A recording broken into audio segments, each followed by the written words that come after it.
stakeholders are gathered to deliberate and contribute to discussions on development.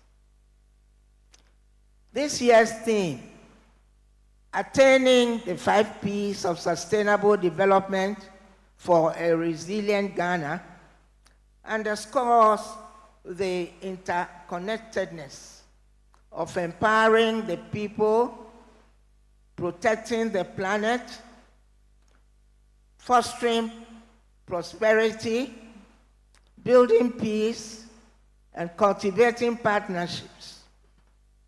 The 2030 Agenda for Sustainable Development, comprising 17 Sustainable Development Goals, provides the roadmap for creating a more inclusive, resilient, and sustainable future, and universal call to action to transform our world.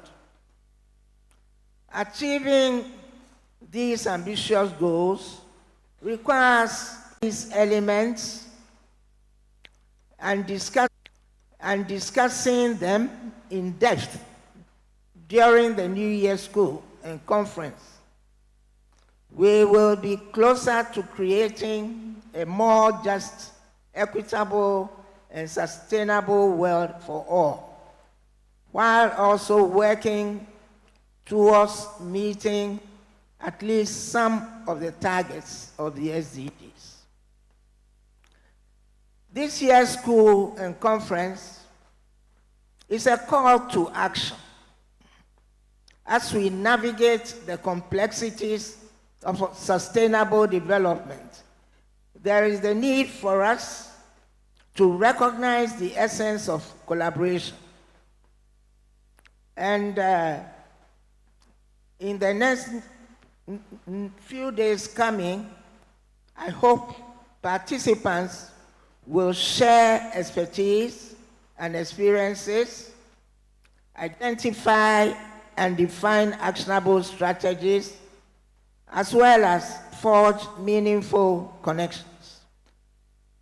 I expect the discussions to focus on unlocking human potential through education, promoting environmental sustainability and climate action, driving economic growth, and stimulating innovation, as well as strengthening institutions and enhancing collaboration between government, academia, the private sector, and civil society.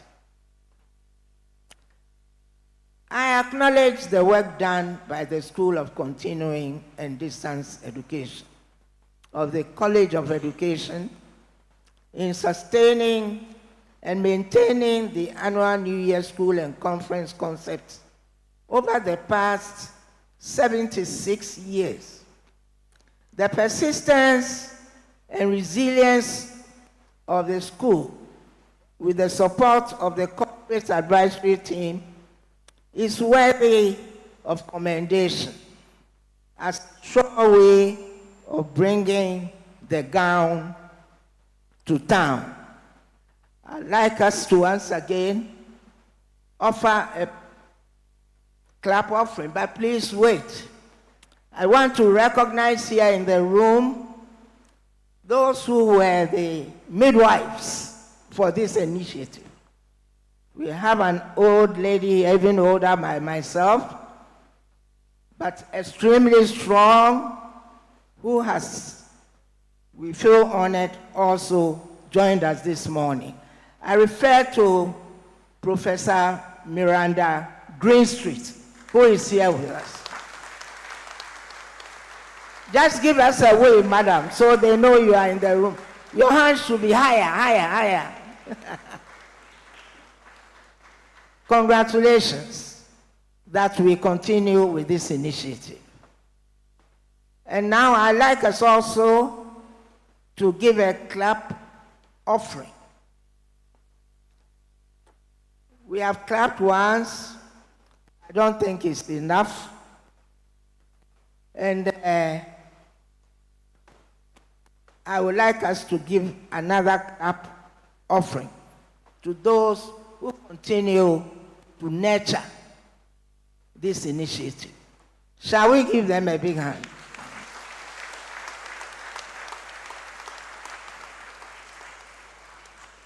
I note that the Digital Youth Hub and Students Experience Center is close to completion. And Madam Vice President, we look forward to continued support from government to complete the project, which is intended to bolster digital entrepreneurship among the nation's youth, and is poised to be a center of excellence for learning, innovation, and creativity, equipped with state-of-the-art infrastructure and technologies, so in tune with government's intention of prioritizing youth employment, this center will be a great partner. Your Excellency, ladies and gentlemen, I thank you for your attention. Thank you very much.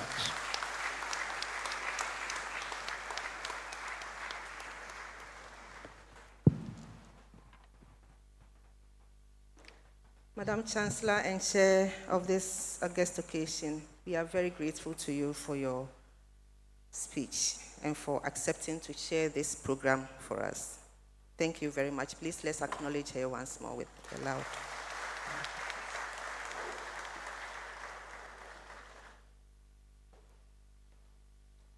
Madam Chair, ladies and gentlemen, it is a tradition to receive a statement from our Vice Chancellor during the opening of the annual New Year School and Conference.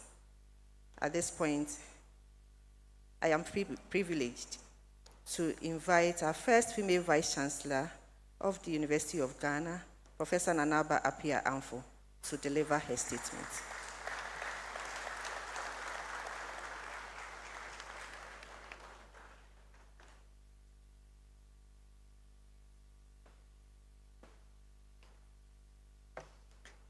Thank you, Director, Public Affairs. Your Excellency, Professor Nana Jane Opoku-Agyeman, Vice President of the Republic of Ghana, representing the President.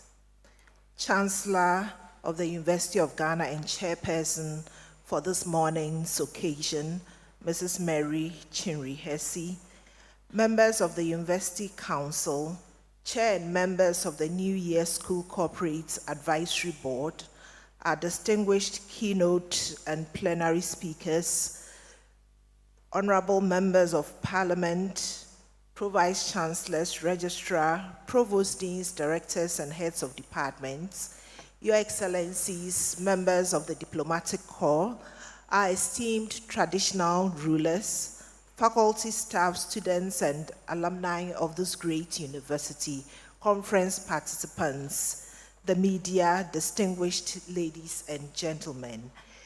It is my distinct pleasure and delight to welcome you all, especially the representative of our special guest of honor, Her Excellency Professor Nana Jane Opoku-Agyeman, on the occasion of the 76th Annual New Year School and Conference.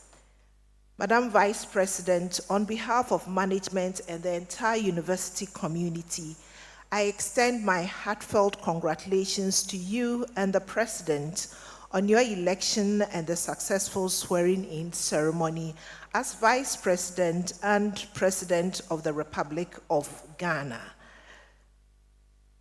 The history of this event has been said over and over again this morning, and I would like to add my voice to especially congratulate you, Madam Vice President. Madam Vice President was here in this hall during my induction together with her daughter to just give me morale.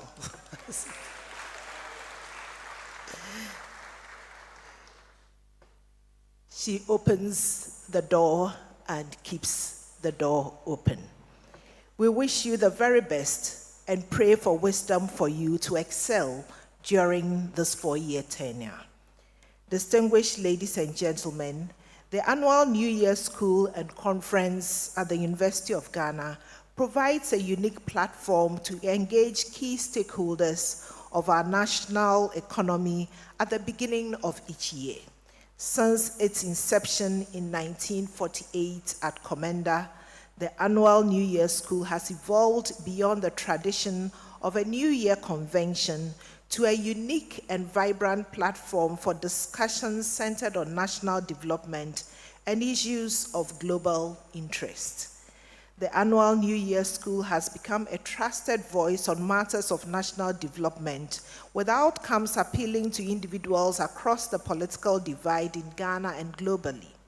Beyond the discussions, a communique is issued at the end of the conference with implementable recommendations for policymakers and institutions.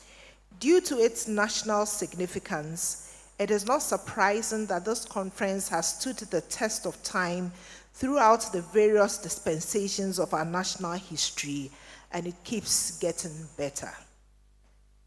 Madam Chairperson, Your Excellency, the theme for this year's annual New Year School and Conference is attaining the 5 Ps of sustainable development for a resilient Ghana: people, planet, prosperity, peace, and partnership.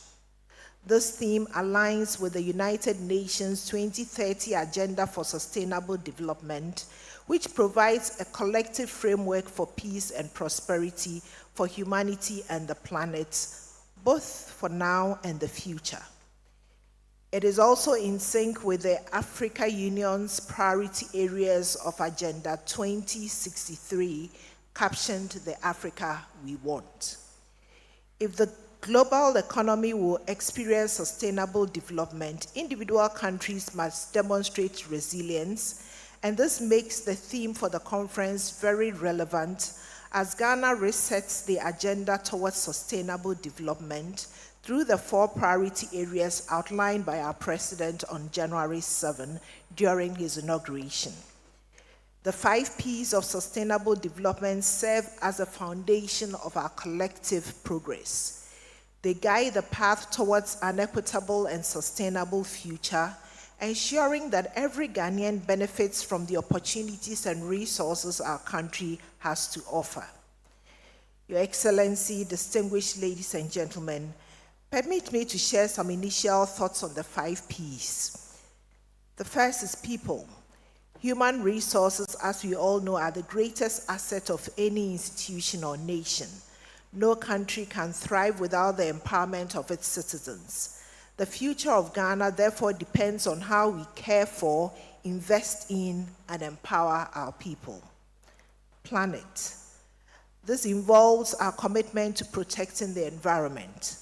Our nation is confronted with a number of environmental challenges, including pollution of water bodies as a result of illegal small-scale mining and inappropriate disposal of waste.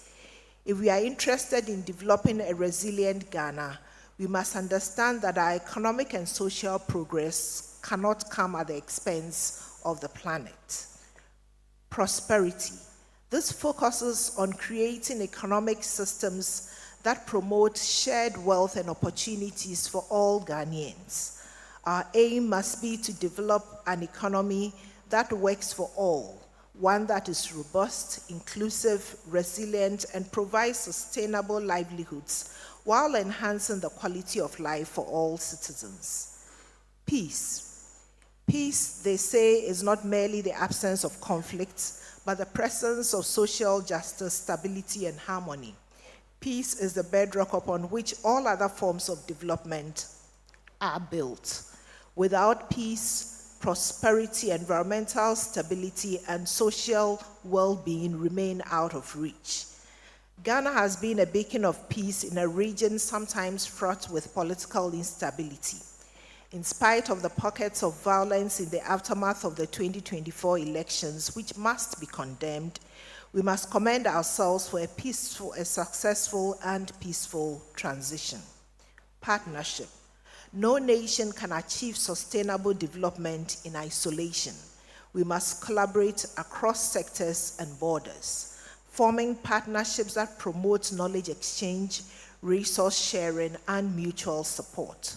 Fostering public-private partnerships, strengthening regional and international cooperation, and engaging communities and local organizations in decision-making processes are key to sustainable development. Together, these principles represent the holistic framework we must adopt to create a resilient Ghana. Madam Chairperson, Your Excellency, I consider the theme particularly relevant at a time when Ghana has a new government. I believe the outcomes from this conference will go a long way to shape the strategies to be adopted by the government to accelerate sustainable development and create a resilient country. As a university with the aspiration to transform lives and societies through unparalleled scholarship, innovation, and result-oriented discoveries, we believe this is a unique opportunity to ignite a national conversation on the subject of sustainable development and build a Ghana which ultimately contributes to global development. The University of Ghana, as we say, is the nation's hope and glory, poised to distinguish itself as a beacon of excellence in higher education globally. Our reputation is testament to our commitment to knowledge creation and nurturing of young minds to become 21st century global citizens with a mindset to tackle global challenges. With the launch and operationalization of our new strategic plan with priority areas covering transformative student experience, impactful research, commitment to faculty and staff, engagement and partnerships, and sustainable resource mobilization and stewardship, we are set for even greater impacts. Your Excellency, Madam Chairperson, distinguished ladies and gentlemen, before I take my seat, I would like to provide updates on some key developments here at the University of Ghana. In line with our aspirations for digitalization, we have worked tirelessly to transform most of our classrooms to smart lecture halls fitted with modern teaching and learning tools. We are also in the process of constructing a number of hotspot comfort zones to provide students with serene spaces where they can have meaningful academic engagement with reliable internet access. Under the Vice Chancellor's One Student, One Laptop initiative, a number of needy and brilliant students have been provided with laptops to facilitate their academic work. Our city campuses and regional learning centers have also experienced some infrastructure development. Only last week, we commissioned a new modern building for our Tema Learning Center. Other infrastructure developments are currently underway to provide a conducive environment to support teaching, learning, research, and administrative work, as well as accommodate the growing student population. I would like to touch briefly on two key projects which, when completed, will be instrumental in developing the capacity of the youth of this country to contribute meaningfully to our shared vision of building a resilient nation.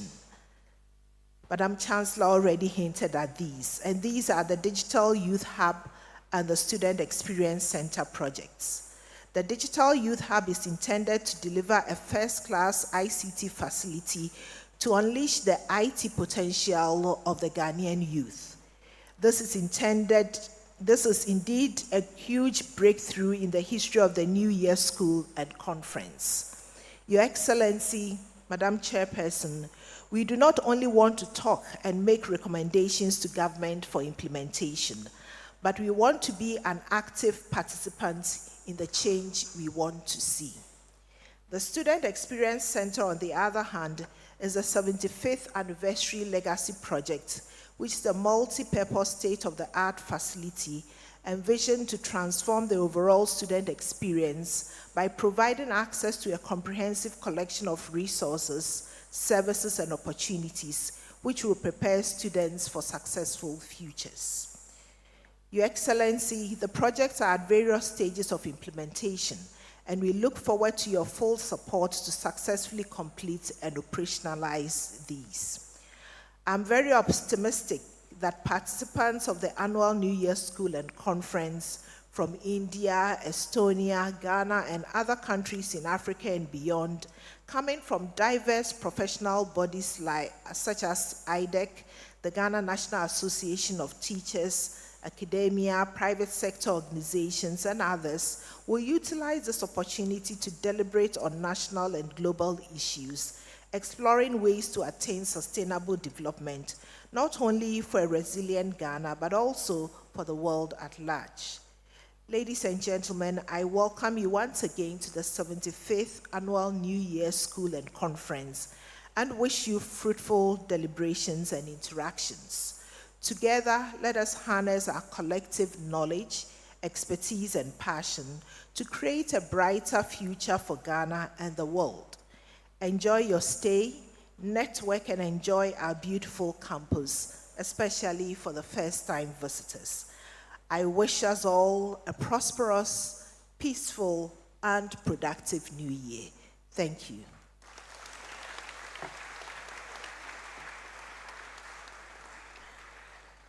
Thank you very much, Madam Vice Chancellor, for this very insightful report. We are very grateful. Your Excellency, Madam Chair and Chancellor of the University of Ghana, ladies and gentlemen, before we proceed, I would like to acknowledge the presence of some dignitaries. We have with us here His Excellency Hiroshi Yoshimoto, Ambassador of Japan to Ghana.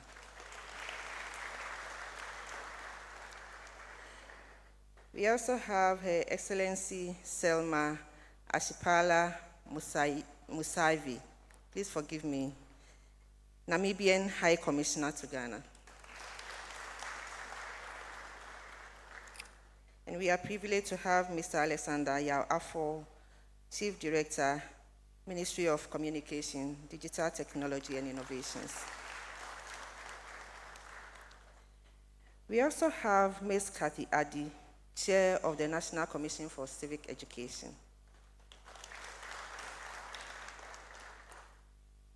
Then also, we have Ms. Barbara Barnes from the Ministry of Communication.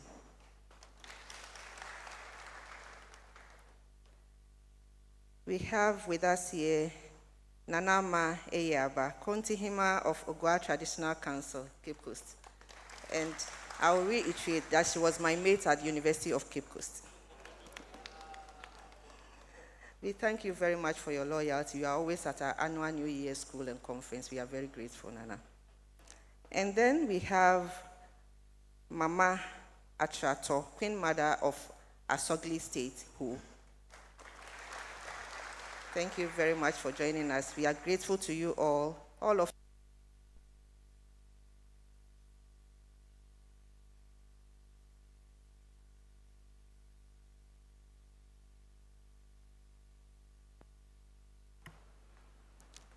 you are all very special guests as well, and we are very grateful for your presence.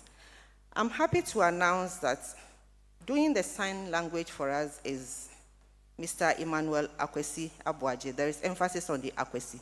Mr. Emmanuel Akwesi Abuaji from our Center for Disability Studies and Advocacy. Now, Madam Chair, we continue the program by inviting the Ghana Dance Ensemble to relax us with their performance. The Ghana Dance Ensemble will be performing the Takai dance. The Takai dance is an extract of Dagomba Royal Dance, Damba, performed usually by the youth of the Savannah region. The footworks and skills displayed are intricate and speak to the youthfulness of the performers. This dance performance has been selected purposely for this New Year's school. First, to welcome the first ever female Vice President of Ghana to the University of Ghana. And secondly, this dance celebrates the energy, creativity, vitality, and youthfulness with which we should work together as stakeholders to grow our nation, Ghana. Ladies and gentlemen, the Takai dance.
That was the Ghana Dance Ensemble in the Takai dance. Let's acknowledge them with a very loud round of applause.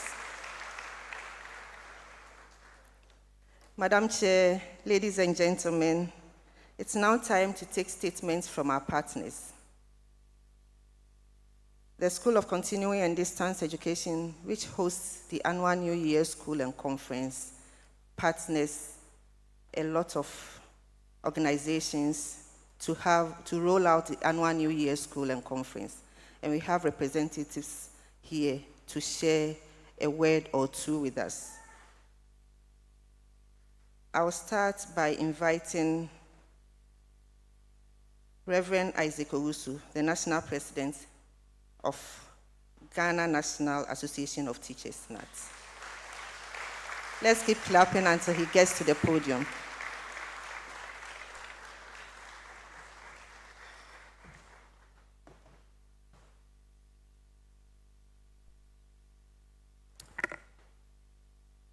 Madam Chair for the occasion, Your Excellency, the Vice President of the Republic of Ghana, distinguished guests, ladies and gentlemen, all protocol are duly recognized. I will please humbly ask the NAT members here in Gadet to please be on your feet.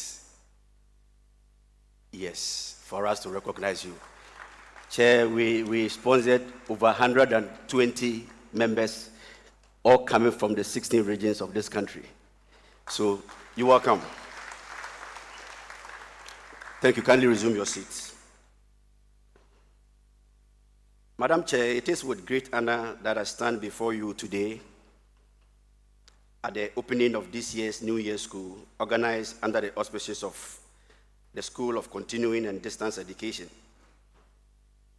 This gathering is a testimony to the University of Ghana's unwavering commitment to fostering dialogue, collaboration, and action towards national and global development goals.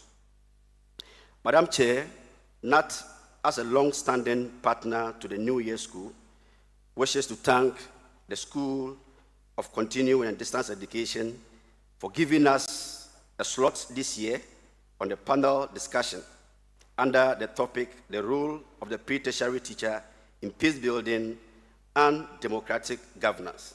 And indeed, Madam Chair, I must say that we have prepared very well with seasoned speakers and a moderator, all coming from the NAT Institute of Research and Industrial Relations Studies. The theme for this year's event, attaining the 5 Ps for a resilient 5 Ps of sustainable development for a resilient Ghana, is very apt as we navigate the complexity of the 21st century. The New Year School offers a platform for us to exchange ideas, challenge assumptions, and inspire solutions. Let us together embrace this opportunity to harness the power of education and research to advance the 5 Ps and build a Ghana that is resilient, inclusive, and sustainable. As a proud partner to this program, the Ghana National Association of Teachers reaffirms its dedication to bridging the knowledge and practice to ensure that no one is left behind in our pursuit of sustainable development. Madam Chair, as the single largest pre-tertiary teacher union in Ghana, we wish to take this opportunity on behalf of all teachers in Ghana to congratulate His Excellency, the President of the Republic of Ghana, together with His Excellency, the Vice President of the Republic of Ghana, for ascending onto the highest throne of the land. And Your Excellency, we pray for God's guidance and protection for you whilst you lead us. And whilst you are forming your government, we know that once upon a time, our sector minister, we are anxiously waiting for the nominee who is going to lead the educational sector. And once you'll be there before, it is our prayer that you give us someone who will help us solve the numerous challenges that is confronting the educational sector. Again, Madam Chair, as public sector workers, we equally anxiously waiting to hear who becomes the Minister of Employment and Labor Relations, because Ghanaian workers are waiting to hear the minimum wage for 2025 and the base pay salary negotiation 2025.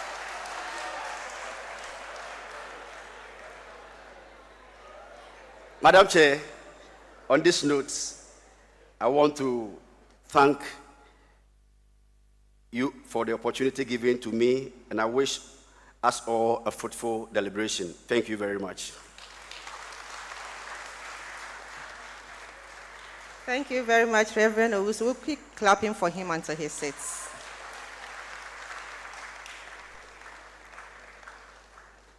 And I have a lineup of partners on my list. When they are coming, we clap for them to get here, and then we also clap them out to their seats. Next on my list is Dr. Emmanuel Akwete, Executive Director of IDEG.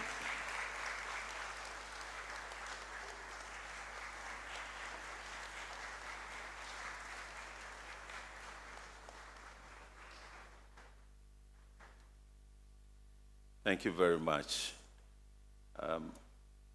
Madam Chair, Madam Vice President of the Republic of Ghana, Madam Vice Chancellor of the esteemed university, my alma mater as well. We are here to give a brief remarks, but which is linked to what we want to do tomorrow. We tend to be very focused on issues that are topical but are also transformational.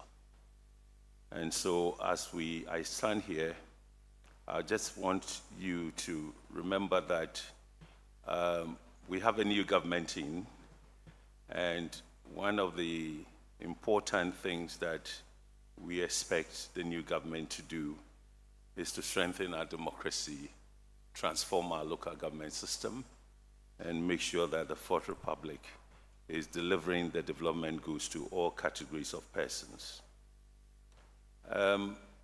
The unique blend of multi-party democracy and non-party-based democracy has seen its 32nd year, probably 33rd this year.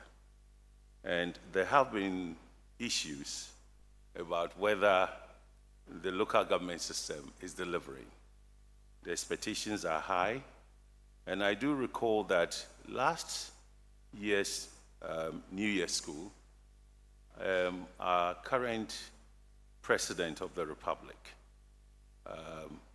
attended the New Year's School, especially this section that dealt with local government reforms, and which also had IDEG leading that.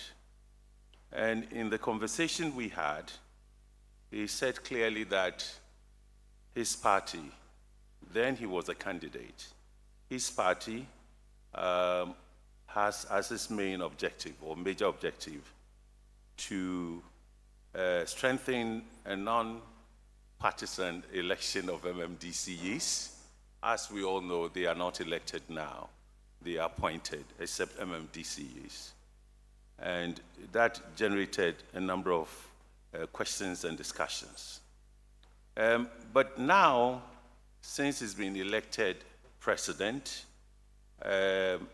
much more is expected of the government that he leads. And it involves critically asking the question, will the election of MMDCs on what we call non-partisan basis, meaning political parties are not involved, would that transform local government, make it inclusive, make it heavily development-oriented, and probably make us see that for the first time since 1992, turnout in local government elections will be higher than we've had in the last 32 years, average 35%. Unfortunately, this year, we've also seen the lowest of turnouts between 63 and 64%. And what does that mean? Our citizens' disappointment with how we've delivered services to them and fulfilled their aspirations, are they extending that to the national? This is a subject we would like to discuss in the segment that begins tomorrow afternoon. So I just mentioned them to whet your appetite. I think I would like you all to be curious and attend our session. And for that matter, I would like to be brief by telling you that it will be thrilling, but come and participate in a transformational conversation tomorrow. Thank you very much.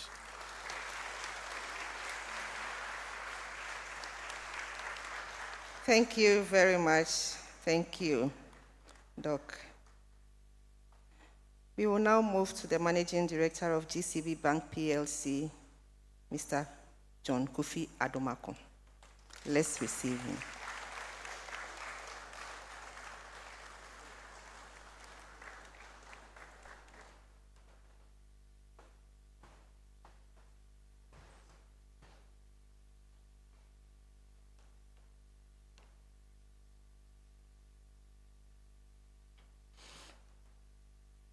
Madam Chairperson, Your Excellency, the Vice President of the Republic of Ghana, please permit me to stand on existing protocols.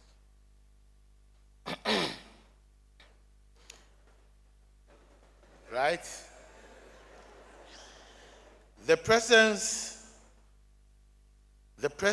of such a distinguished gathering of leaders, experts, and innovators here gathered today reminds me of the popular quote, "If you are the smartest person in a room, you are in the wrong room." Looking around, I can confidently say I am in exactly the right room. It is an honor. It is an honor to welcome you all to the 75th Annual New Year School and Conference. Let me start by wishing everyone a happy and prosperous New Year. This occasion signifies not only the beginning of a new year, but also a renewed chance for collaboration, innovation, and progress towards the Ghana we all envision. I would like to take the opportunity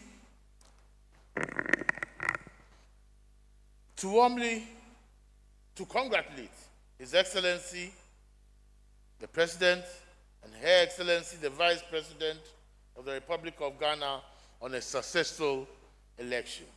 Your leadership and dedication to Ghana's development inspires us all, and we look forward to continuing progress under your guidance. I stand before you at this year's New Year School and Conference with great humility and an unwavering commitment to Ghana's future. For 76 years, this forum has shaped national policy and served as a crucible for bold ideas and have moved our nation forward. Today, as we convene under the theme, Attaining the 5 P's of Sustainable Development for a Resilient Ghana, the urgency to act and innovate has never been greater than now. In an era of global uncertainties, from pandemics to climate change, Ghana rises to the challenge with clear priorities. The 5 P's, people, planet, prosperity, peace, and partnership, demand action, investing in education and healthcare, adopting sustainable practices, driving innovation, promoting inclusivity, and forging effective collaborations. These pillars define the transformative agenda needed to secure our nation's future. As the Managing Director of GCB Bank, your bank, your bank for life, yes, exactly. As the Managing Director of GCB Bank and the President of the Ghana Association of Banks, I bring not just the perspective of a financial leader, but also a deep-rooted belief that Ghana is well endowed in all it needs to achieve greatness. If we make deliberate and practical choices. Globally, we have seen how nations like Rwanda have leveraged technology and public-private partnerships to become a hub of innovation, while countries like Vietnam have prioritized small businesses to develop them to drive economic growth. For Ghana, this means fostering closer collaboration between government and private institutions to modernize our transport networks, such as public-private partnerships to improve our railway systems, expand renewable energy access to solar mini-grids in rural areas, and drive digital transformation through initiatives like the e-government services. By channeling these global lessons into local solutions tailored to our unique needs, we can empower small businesses, attract investments, and create opportunities that benefit all Ghanaians. Your Excellency, distinguished ladies and gentlemen, people are the heartbeat of any nation. It is possible, it is people that set the agenda. And Ghana is blessed with a vibrant, youthful population with 57 under the age of 25. The demographic is not just a statistic. It is a wellspring of potential. However, untapped potential can easily become a liability. Youth unemployment, currently at 21.4%, presents a significant challenge to our development goals. Our approach to education and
Hello. Hello.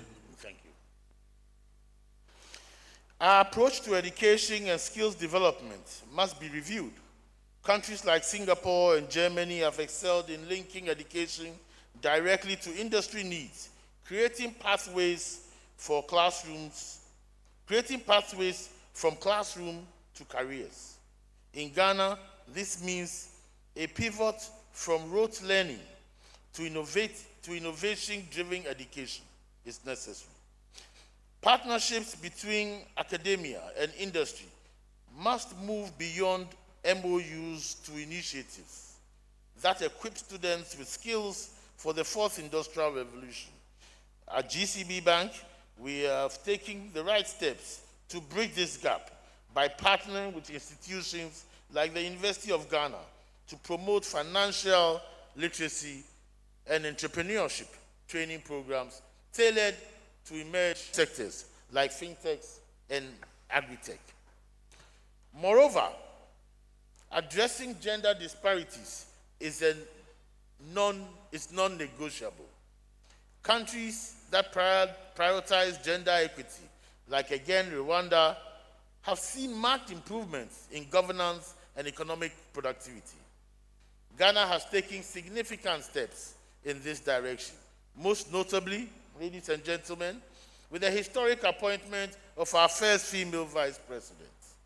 This is a powerful reminder of what is possible when we break barriers and create opportunities for women to lead.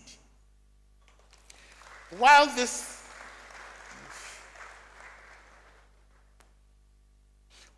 milestone deserves celebration, it must serve as a foundation, not a ceiling. Ghana's progress in gender equity must be deepened by empowering women at every level in education, entrepreneurship, and leadership. By doing so, we ensure that the success we applaud today becomes the norm for tomorrow. Our planet, the future of our planet is inseparable from the future of our nation. In Ghana, rising temperatures, coastal erosion, and illegal mining or galamsey are not abstract issues, but existential crises that threaten livelihoods and food security. We must be bold and uncompromising. Countries like Costa Rica have demonstrated the power of national reforestation programs, turning environmental crises into opportunities for growth and ecotourism. Ghana's Green Ghana campaign is a step in the right direction, but we should scale up by integrating technology. Imagine drones monitoring deforestation or AI optimizing waste recycling to fuel our industries. Picture a Ghana where the waste becomes wealth through technology-enabled recycling hubs that create jobs while protecting our environment. We talk of prosperity. Distinguished guests, prosperity is not just about GDP growth. It is equitable opportunities, shared wealth, and economic dignity for all. Ghana's fintech revolution holds enormous promise. Mobile money transactions have surged to 1.9 trillion cedis, reflecting innovation's potential to transform lives. However, this transformation has yet to fully reach rural communities, SMEs, and underserved populations. Many small businesses in rural areas still lack access to the digital tools and financial services they need to scale. While underserved populations remain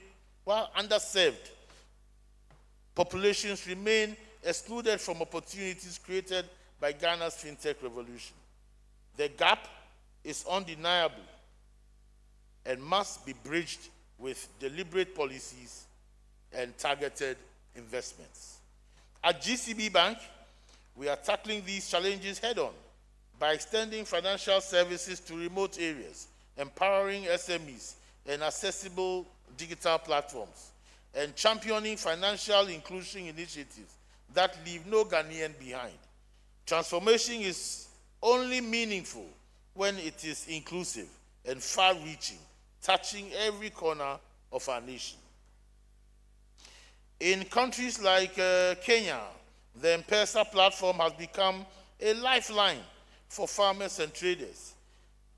Ghana can replicate this success by fostering an ecosystem where every citizen, regardless of geography, has access to financial tools that empower them. However, economic empowerment is incomplete without security. Rising cybercrime threatens the digital economy. Robust regulatory frameworks and cross-sector collaborations are crucial to protect innovations like digital commerce, where fostering cross-border trade through the African Continental Free Trade Area. True prosperity means that Ama, the trader, can scale up her business through digital platforms. Kojo, the farmer, can access fair markets. And Zainab, the seamstress, can save for her children's future, all because the systems we create work for every Ghanaian. Peace is the bedrock of all progress, as has already been said. Ghana's recent peaceful transition to power reaffirmed our status as a beacon of democracy on the continent. This stability is a precious asset. This stability is a precious asset that sets us apart, attracting investors and fostering development. However, peace cannot be taken for granted. Rising inequality, corruption, and weak institutions are threats that require urgent attention. Good governance, ethical leadership, and the rule of law must become non-negotiable pillars for our society. Partnerships, distinguished ladies and gentlemen, the scale of Ghana's ambitions cannot be realized in silos. The 5 Ps demand collaboration across public and private sectors, civil society and academia. Public-private partnerships can be instrumental in driving progress, like in Brazil, collaboration with private firms to modernize its agricultural sector, transform the country into a global food powerhouse. For Ghana, this means similar partnerships to modernize transport, infrastructure, development, digital commerce, and boost renewable energy. The African Continental Free Trade Area is a game changer to position Ghana as a global hub. We must strengthen partnerships with neighboring countries to harmonize trade regulations, invest in cross-border infrastructure, and digitize trade processes. Local collaboration between government and private institutions must prioritize SMEs and local industries. At the grassroots level, civil society and academia must engage communities to ensure the development is inclusive and leaves no one behind. By leveraging local knowledge, regional networks, and global resources, Ghana can create partnerships that drive transformational change. Ladies and gentlemen, achieving the 5 Ps, planet, people, prosperity, peace, and partnership, requires bold action and a collective responsibility. Ghana has shown the world that peaceful transitions of power are possible, that resilience is part of our DNA, and that greatness is within reach. But the future we desire will not come by chance. It will come by choice. This is not a theoretical exercise. It is a mandate for action. The Ghana we envision is not a distant dream. It is within our grasp. On this note, I wish you deliberations, fruitful deliberations, and wish you the very best. Thank you.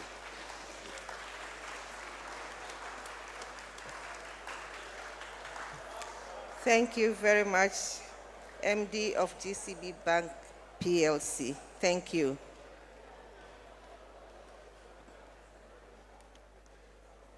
I now have the singular honor of inviting Dr. Suleimanu Kone, CEO of Ghana Chamber of Mines.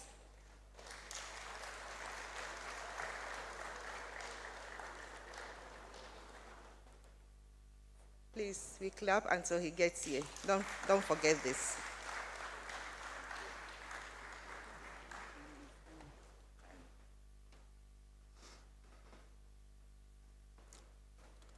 Good morning to all of us. Good morning. The Chairperson, Mrs. Mary Chinwe Hesse, also the Chancellor of the University of Ghana, Your Excellency Vice President of the Republic of Ghana, Professor Nana Abba Apia Amfo, Vice Chancellor of the University of Ghana, Nananum, faculty members of the University of Ghana and other tertiary institutions, friends from the media, distinguished ladies and gentlemen. I am deeply honored to address this distinguished gathering at the 76th Annual New Year School and Conference. This forum is one of national significance, having shaped critical discourse and policies over its remarkable history. I commend the University of Ghana, our nation's premier academic institution, for its unwavering commitment to hosting this transformational event. I am confident that the deliberations over the coming days will enrich our collective pursuit of the sustainable development of our dear nation.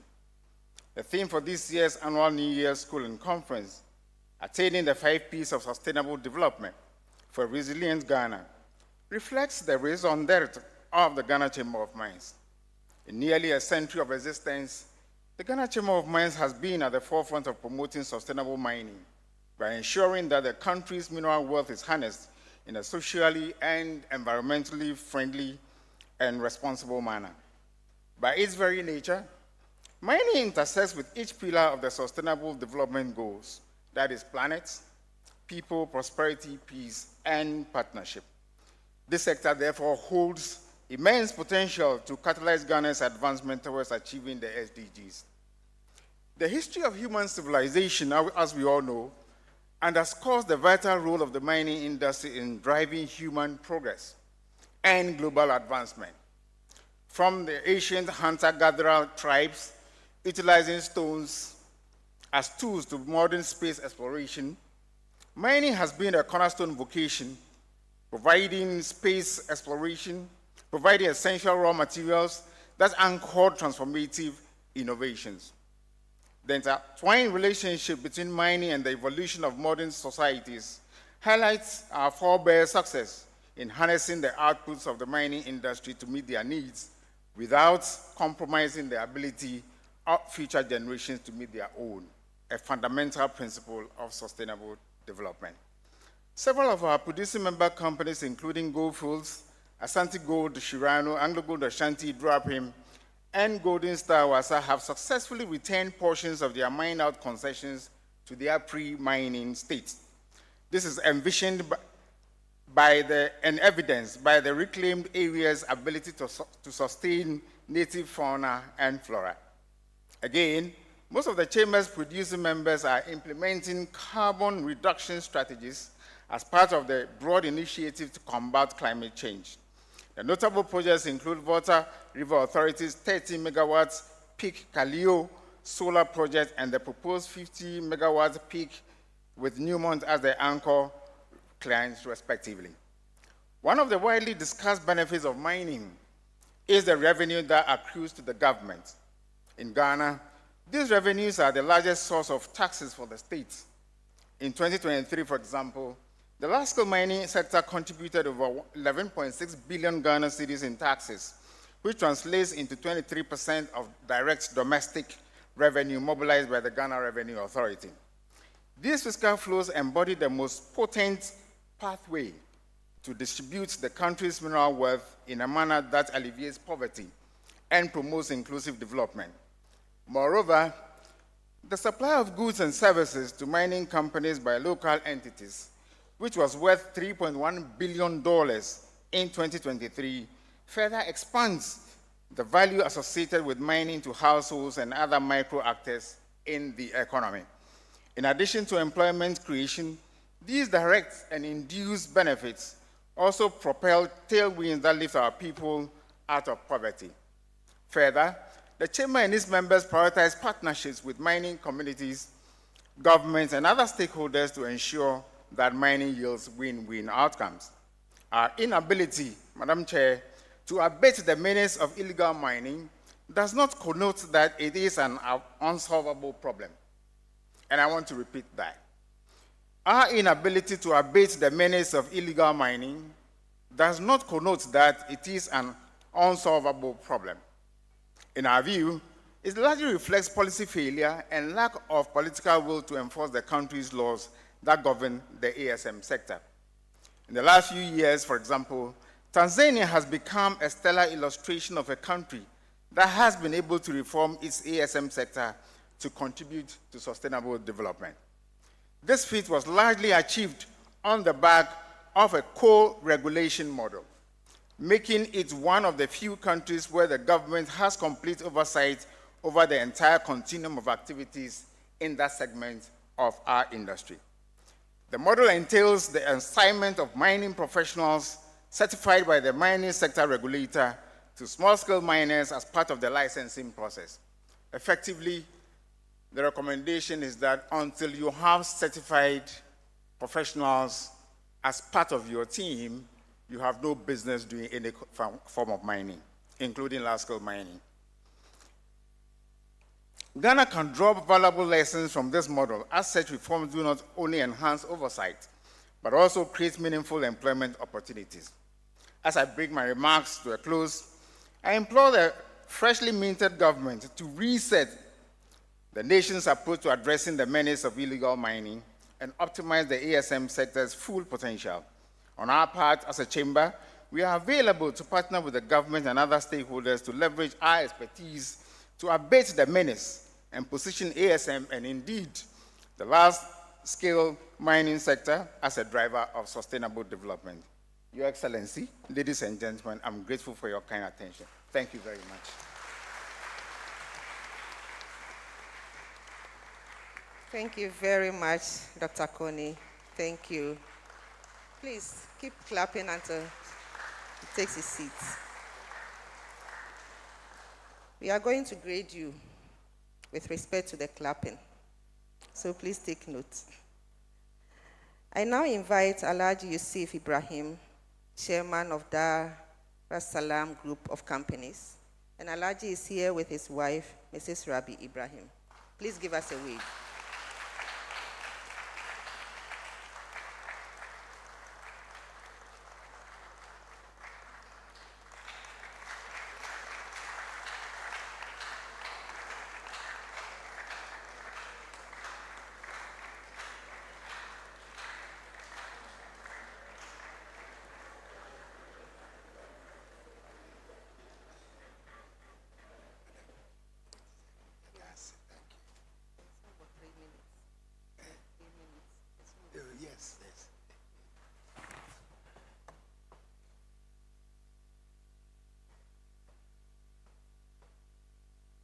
Madam Chairperson,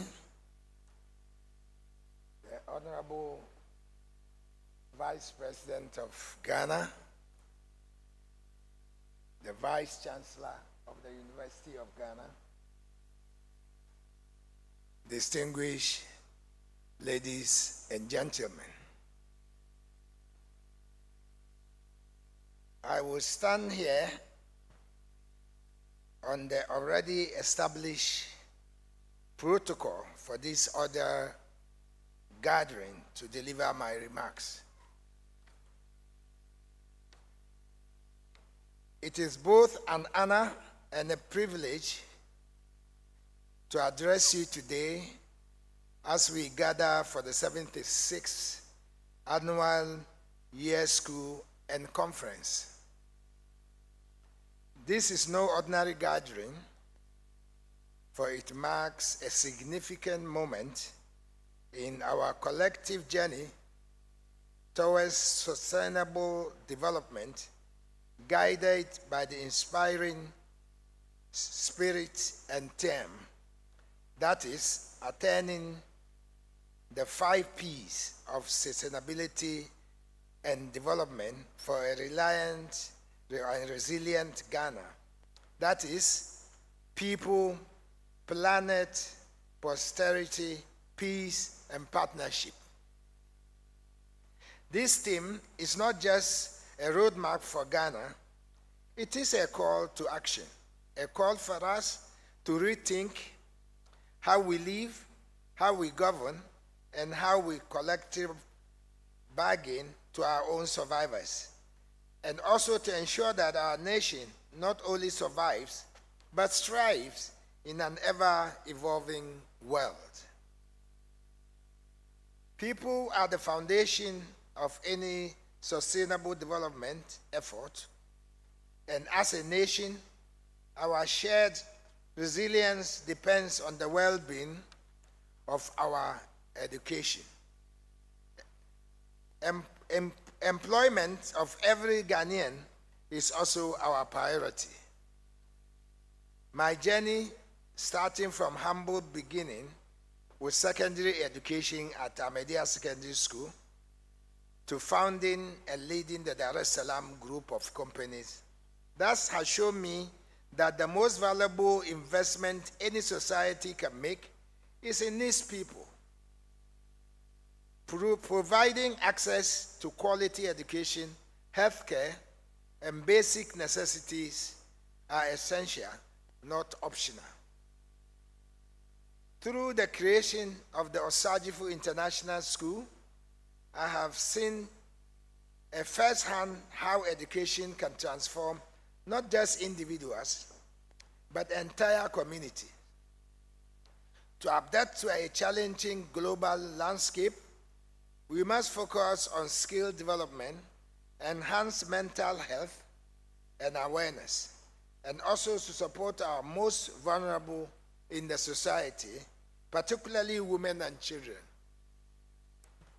Distinguished ladies and gentlemen, by empowering individuals, we create a strong foundation for social progress. Ghana's natural resources are among our most valuable assets, from our vibrant forests to our fertile lands. We hold a rich legacy that we must protect. However, with climate change posing a threat to our ecosystem, agriculture, and livelihood, it is crucial that we take action immediately. By embracing sustainable agricultural methods, promoting afforestation, and adopting renewable energy, we can lower our carbon footprint while fulfilling our energy needs. At our other company, the African Transformers Limited, we have shown how to utilize local energy solutions that can promote sustainability. Let us keep in mind that protecting our planet is not just about conservation. It is also about creating opportunities for future generations. Distinguished ladies and gentlemen, economic prosperity should now be both inclusive and sustainable. It is also sufficient to simply look at our growth, and we need to ensure that this growth benefits all parts of the society, while also protecting the environment. At Dar es Salaam Estate, we are focused on innovative housing solutions that cater not only to urban elites, but also to middle and lower income families. Likewise, the promotion of green energy solutions at Busi and Stevenson Limited demonstrates how prosperity and sustainability can go hand in hand. To foster economic resilience, we must invest in entrepreneurship and create more job opportunities and adopt technology innovation that harmonize growth with ecological responsibility. Without peace, distinguished ladies and gentlemen, progress is not attainable. A peaceful society serves as the foundation for all ambitions. Peace encourages trust, promotes trade, and stimulates creativity. Effective governance, transparency, and accountability are essential for maintaining social harmony and addressing conflict. My extensive experience in different roles, including advising international organizations such as the African Development Bank, has highlighted the significance of their institutions and equitable policies in upholding peace. Ultimately, suitable development requires a collective effort, collaboration among government, the private sector, civil society, and international partners. Crucial for realizing the 5 Ps. In my role as chairman of various boards, including Presidential Committee on the UDS Endowment Fund, I witnessed firsthand how working together can lead to transformative outcomes. This partnership allows us to combine resources, exchange knowledge, and expand solutions. to address national challenges. Ladies and gentlemen, my life stands as a testimony to the strength of resilience from establishment to commercial institutions such as Meridian Bank, GT Bank, and my journey to showcase the power of perseverance, the importance of collaboration, and transformative nature of vision and foresight. As we embrace the 5 Ps, I encourage every Ghanaian to cultivate a mindset of resilience and innovation. Let us boldly envisage a Ghana where no one is left behind, where our planet is very valued, and where our peace, prosperity are within reach for all. As we move forward, let us remember that sustainability is a journey and not a destination. It requires continuous effort, constant learning, and encouragement to make difficult decisions. But I'm confident that with our resilience, willingness to adopt technology, and commitment to 5 Ps, the cornerstone of our vision for a sustainable, inclusive, and thriving future, we can create a better future for all Ghanaians. Before I take my seat, distinguished ladies and gentlemen, there is one organization I would like to mention to the Vice President here because of their effort in really sustaining the economic welfare of Ghanaian businesses. That is GARIA. GARIA is an organization that really revives the companies that are in coma to get back on their feet, to enable them to continue paying their taxes to the government and waking up and making employment opportunities for those who don't have it. So, Madam Vice President, this is my just reminder for this organization. Thank you, distinguished ladies and gentlemen.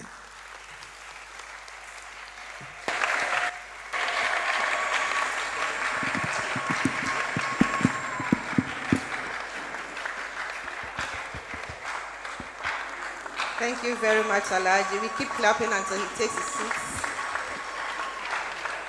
Thank you.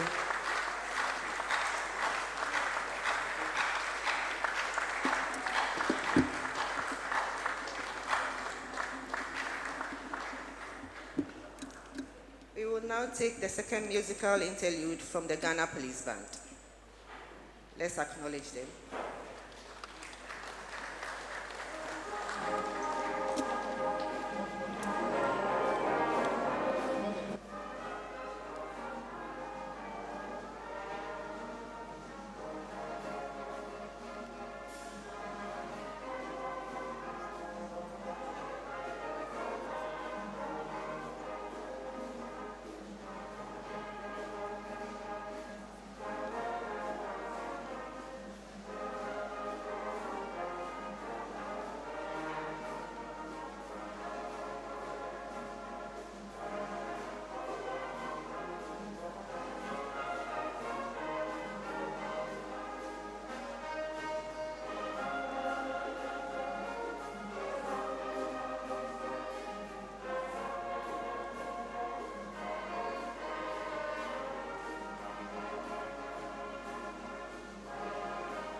That was very succinct and refreshing. Thank you very much, Ghana Police Band.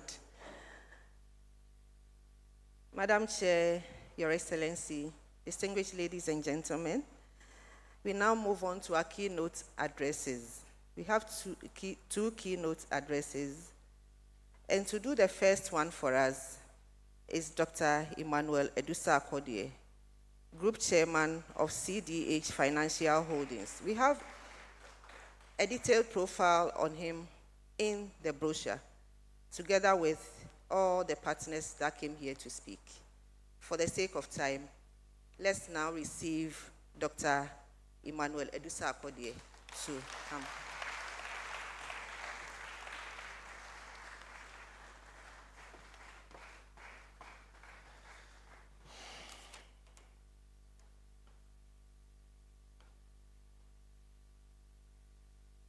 Madam Chairperson and Chancellor of the University, Your Excellency, the Vice President of the Republic of Ghana,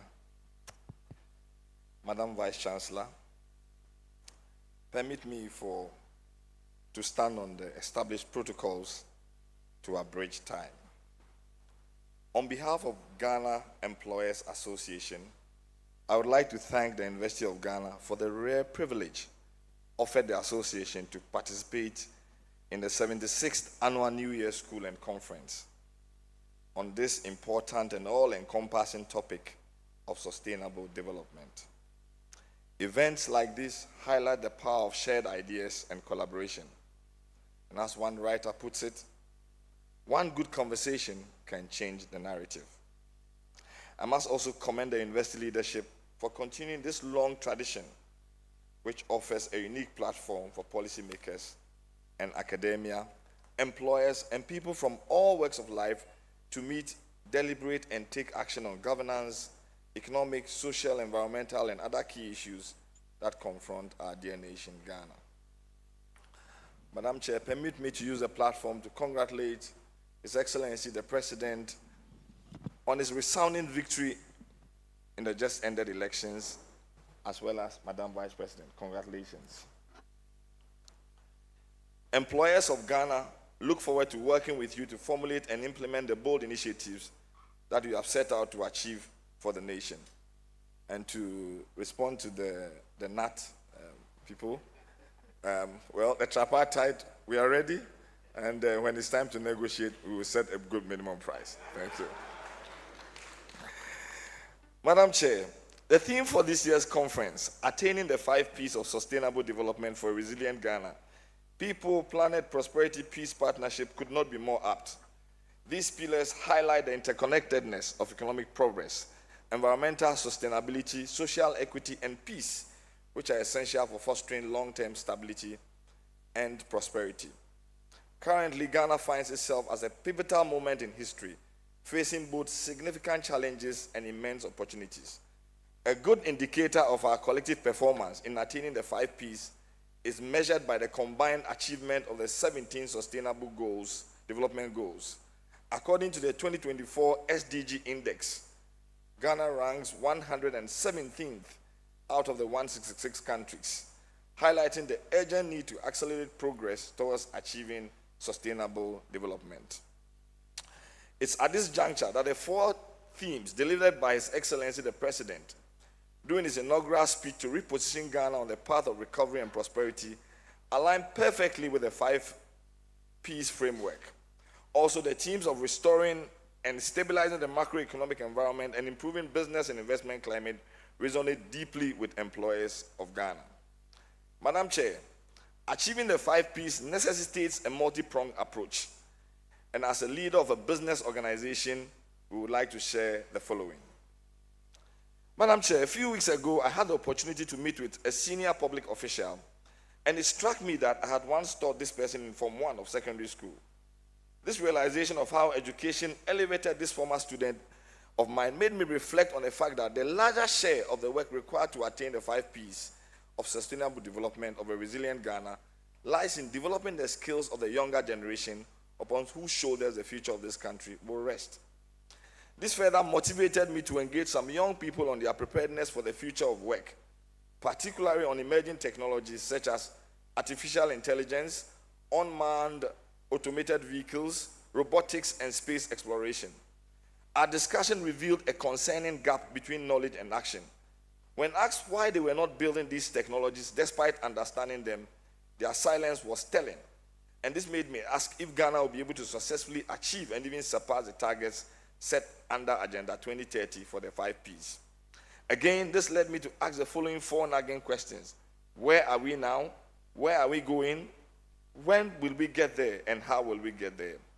Where are we now? To explore this question, I compared the top 10 companies in Ghana to the top 10 companies in the world. The comparison highlights a stark difference. The top companies are primarily technology and microprocessor firms, driving the 5th industrial revolution.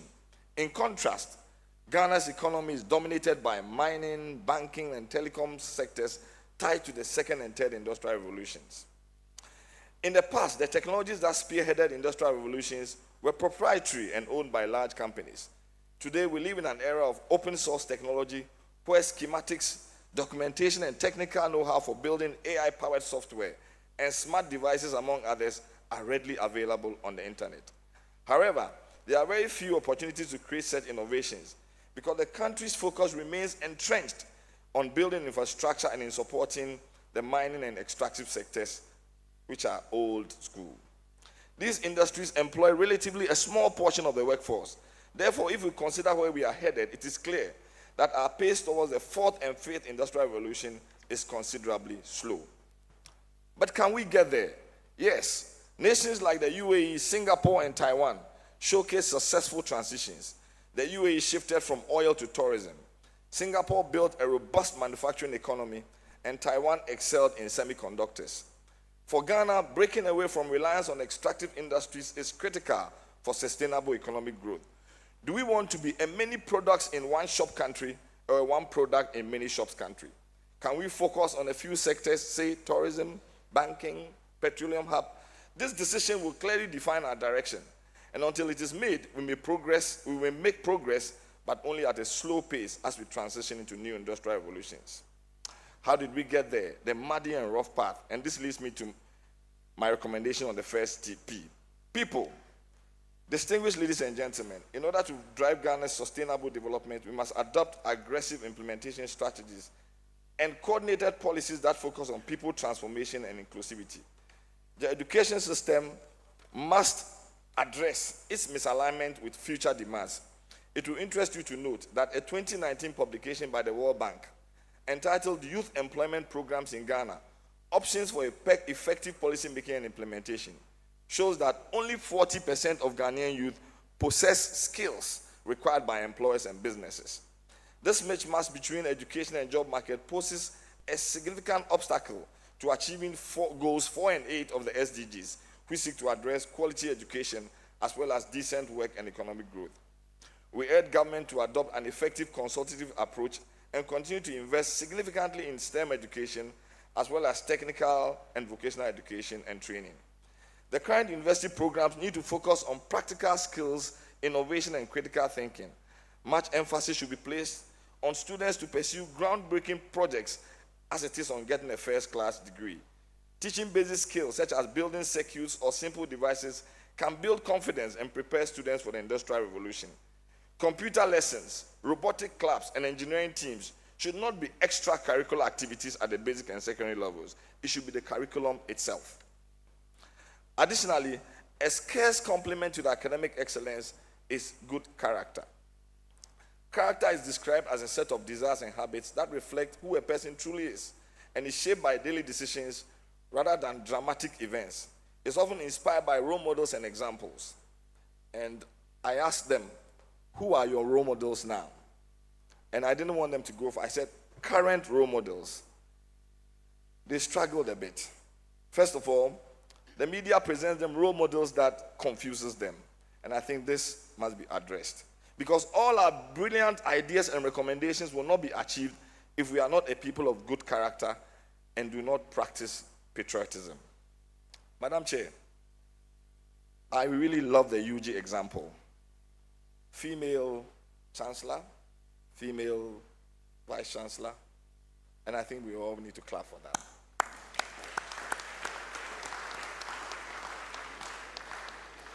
But Madam Chair, this has to spread. Goal 5 of the SDG requests a dispensation of gender equality by way of increased female representation in governance.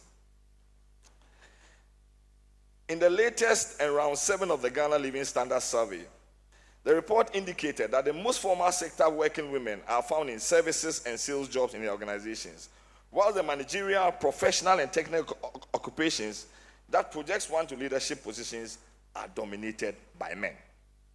In 2016, an independent study was also conducted by the International Finance Corporation, IFC, and the Swiss Secretariat for Economic Affairs, with the objective of ascertaining the gender dynamics and challenges confronting the elevation of women to boardrooms in private and public institutions. These are the key findings the study found. It will interest you to note that 1, the proportion of women to total boardroom members is less than 26%. Secondly, only 6% of organizations have females as board chairpersons. Third, 49% of women who rise to board level positions are made to occupy non-executive positions. Madam Chair, this must change. The women can clap to that. Your Excellency, Madam Chair, these findings do not sit well with the Ghana Employers Association because we think the Ghanaian economy and business community are losing significant talent and diversity required for our sustainable development. So in 2019, the association partnered with its Norwegian counterparts to establish the Female Future Program, which is a flagship. And I'm happy to announce that we have, since its implementation, trained over 275 corporate females from various organizations across all sectors of the economy. And these are doing formidable things in the organization. We would also like to thank His Excellency the President for giving the first female Vice President in the person of Her Excellency Professor Jane Nana Opoku-Agyeman. We believe that this decision will inspire all females to aim for higher positions. Mama, thank you for opening the doors for my sister and my children. Planet. Much has been said over planet in this meeting. However, for me and for the organization, our collective disregard for the environment is reflected in the state of the Odo River and the Korle Lagoon. We go and tell the people in the village, please stop Galamsey, stop polluting the rivers. They come here and they see what we've done to the Odo River and the Korle Lagoon, and they're asking themselves, wait a minute, clean yours, we'll clean ours. A single piece of litter carelessly discarded in any part of Accra eventually finds its way into the water bodies, which requires millions of dollars to be sealed every year. I saw a 1934 advert where it was advertising a regatta on the Korle Lagoon in Accra. And I asked myself, so, like as we say locally, did we go or did we come? Madam Chair, the Odo River and the Korle Lagoon hold similar recreational and ecological benefits as the River Thames in London, the Seine River in Paris, or the Hudson River in New York. To reap these benefits, we need to enforce our environmental laws and change our attitude towards our environment. Also, my perspective on Galamsey can only be described as a type of deferred genocide. There's no other way to put it but to end this, however painful it may be. Peace and prosperity are separated, but at the Employers Association, we see it as one. Peace is a collective feeling that we are all in this effort together, that we each own a piece of Ghana. It involves creating opportunities for individuals, irrespective of their background or ethnicity, with fairness and transparency. This fosters hope and dispels doubt, cultivating a sense of belonging. It reassures everyone in the nation that the pursuit of sustainable development is a common and unified objective. The ILO 1990 Philadelphia Declaration states that poverty everywhere is a threat to prosperity everywhere. To bring it further home, Ojuntufo Kwame Ampedu of blessed memory used to say, "Ebi tiye ne bi ntiye a asumdwe emma." Achieving genuine prosperity goes beyond material wealth. It involves the well-being of the entire community. Madam Chair, a person whose wealth does not positively impact society is a very poor person indeed and a liability to the society. Madam Chair, let me state that the proposal and the idea to elect metropolitan, municipal, and district chief executives through the organization will add significant value to the local government administration and overall development of the country. In addition to this, we need to ensure that traditional authorities are given a profound role in the administration of our metropolitan, municipal, and district assemblies. In this way, we will build a resilient Ghana where the bottom and the top represent the people and can be mobilized for development. Madam Chair, in order not to sound like a pessimist, I'm actually very positive about Ghana. In conclusion, I still have 2 minutes left, and I would like to perform the last 2 minutes of my message. And if you like, please join me in. I have a quartet here that will start. Quartet, can we go? If you're a Ghanaian, you can sing this song.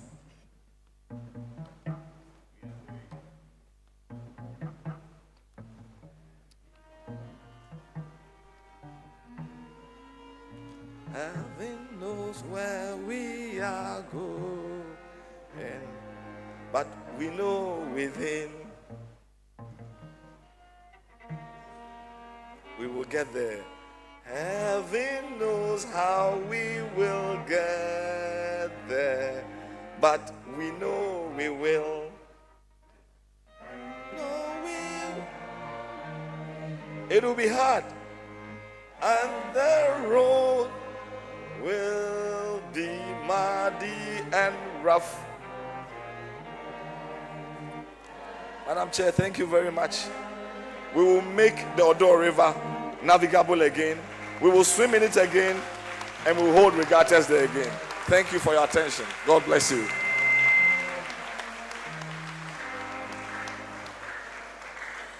Thank you very much, Dr. Adusa Akodie. Thank you.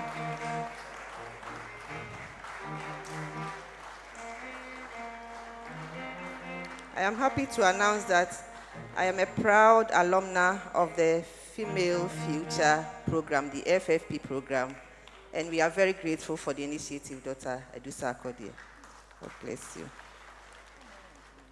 We now move to the second keynote address.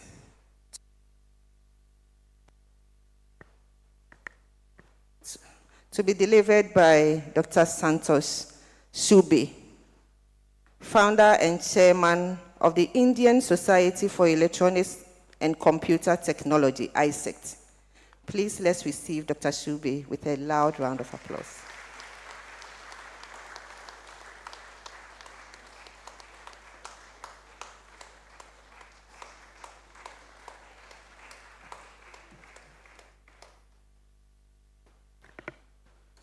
So good morning, Ghana, and wish you all a very happy new year. Madam Chair, Your Excellency, Madam Vice President, wish you a very happy new year, and congratulations for making a history. There's a slight change. Mr. Santosh Chobe, who is the chairman of our organization and who was supposed to be over here, due to some medical emergencies, he has underwent a surgery and he could not make it over here. So my name is Rajat Chaturvedi, and I represent the same organization, and I would be just backfilling it on his behalf. Thank you so much, ma'am. So firstly, this is a proud moment for us, and it's really an honor for us to be standing over here and being allowed to share the dais with such dignitaries, and definitely the dignitaries sitting over here. Just to give you a little brief about what we are and what we have been doing, ISECT is an organization that was formed in 1985. So it's been about 4 decades now wherein we have been operative.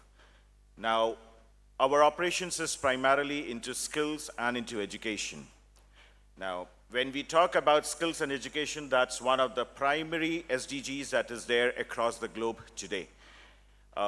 Creating employments, cutting down on the poverties, having the quality education, everything comes and boils back to the skills that can be given to the students, and that is definitely that's going to help them out in terms of creating a difference, and a difference for them too in their lives, because end of the day, they are the ones who are going to be the bread earners for their families.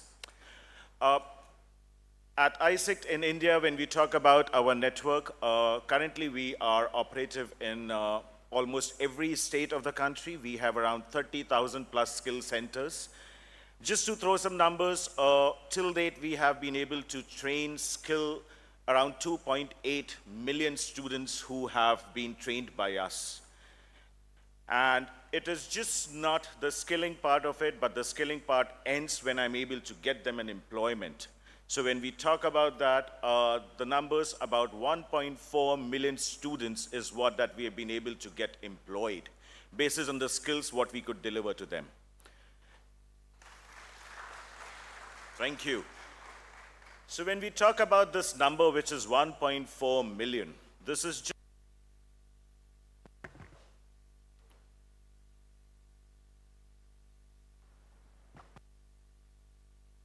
Hello.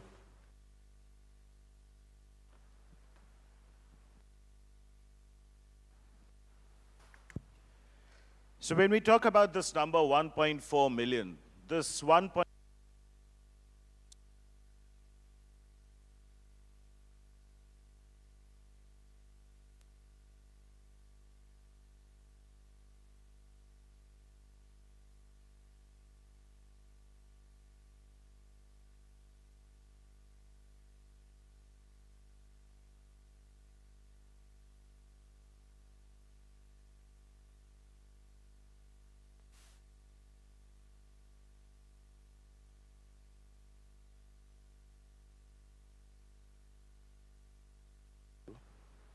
Hello.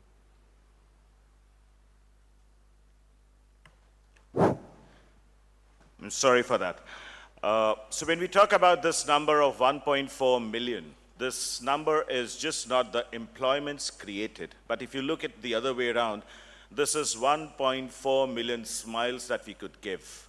This is 1.4 million of sustainable families that we could create, because these are the guys who are eventually now the bread earners in their families, and they're supporting their families, and they're doing it well. Now, when we talk about the other part of it is that it's not always the skilling that can create an employment, but there can be an entrepreneurship as well. So there have been multiple set of EDP programs, which is entrepreneurship development programs that we have been conducting across the globe. And it's absolutely a proud moment for us when we say that we were able to create more than 50,000 entrepreneurs that had around 50% of women entrepreneurs. While we talk about these women entrepreneurs, that is nothing but the women empowerment what we are talking about. And as my fellow speaker just mentioned before me, there can be nothing bigger as an example of a women empowerment what we see on this stage today. So in the same lines, we have been able to create these women entrepreneurs, and these are the people who are actually going and working alongside with the men, and they are earning well. So that is a strength that we could provide. So this has been a journey for AIESEC for last 4 decades, almost 40 years. We would be completing 40 years this July 2025. So in our journey with AIESEC, this is what that we have been doing. So now if we just have to look at our numbers, we just have to look at our associations. We have been working in almost every part of the country, and now we are working in Ghana, we are a part in Tanzania, we are a part in Kenya, we are a part in Sri Lanka, and we are a part in Middle East. So with all our expertise and experience, what we have gained in last 4 decades is what that we are now bringing in, and we're just trying to make things better or be a value addition to whatever that we can do for a place. Now, as an example, as a matter of fact, last 2 years, we have been having our students who were a part of the World Skills Championships, and there have been winners as well.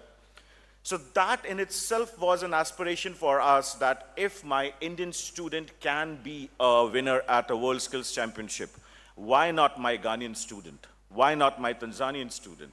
So with that, we started working with a lot of permutations and combinations and understand that what is the need of an hour, which is in line with the SDG goals that the Ghana government has made it as a mandate. So now when we talk about the SDG goals, the 4 major goals what currently Ghana government is working on is, one is definitely the gender equality. Secondly is the quality education. Third is reduction of the poverty. So all the numbers what I just mentioned, if you look those numbers holistically, are all the numbers which are in line with working on these particular SDGs, because we are willing to create women entrepreneurs. We are trying to have a skilled education. We are trying to have the vocationalization of the education, so that this is just not the education part, but there's an education with a skill that gets you the employment and that gets you the possibility of getting employed much more faster. So with all these aspirations is where that we had been in discussions with University of Ghana, and thank you so much, sir, and thank you so much, ma'am, that we were given an opportunity that where we associated with University of Ghana, because we had a clear understanding that these are the synergies, these are the thoughts for us and for them that match, and they are very much alike. So with the help of University of Ghana team, we are now currently working on certain propositions which is gonna work out on a lot of these particular SDG goals, and we will definitely be a part in terms of achieving those particular numbers, what the government aspires to be done over here.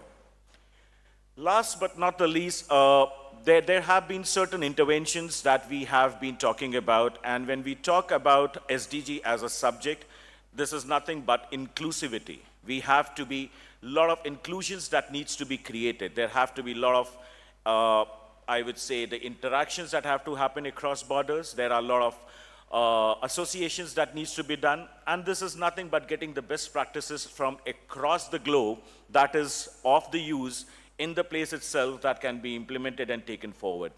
So with all that aspirations, we have been working. We have been trying to get all those particular things in place and now bring it to Ghana and try to see if those are the things that can be applicable over here.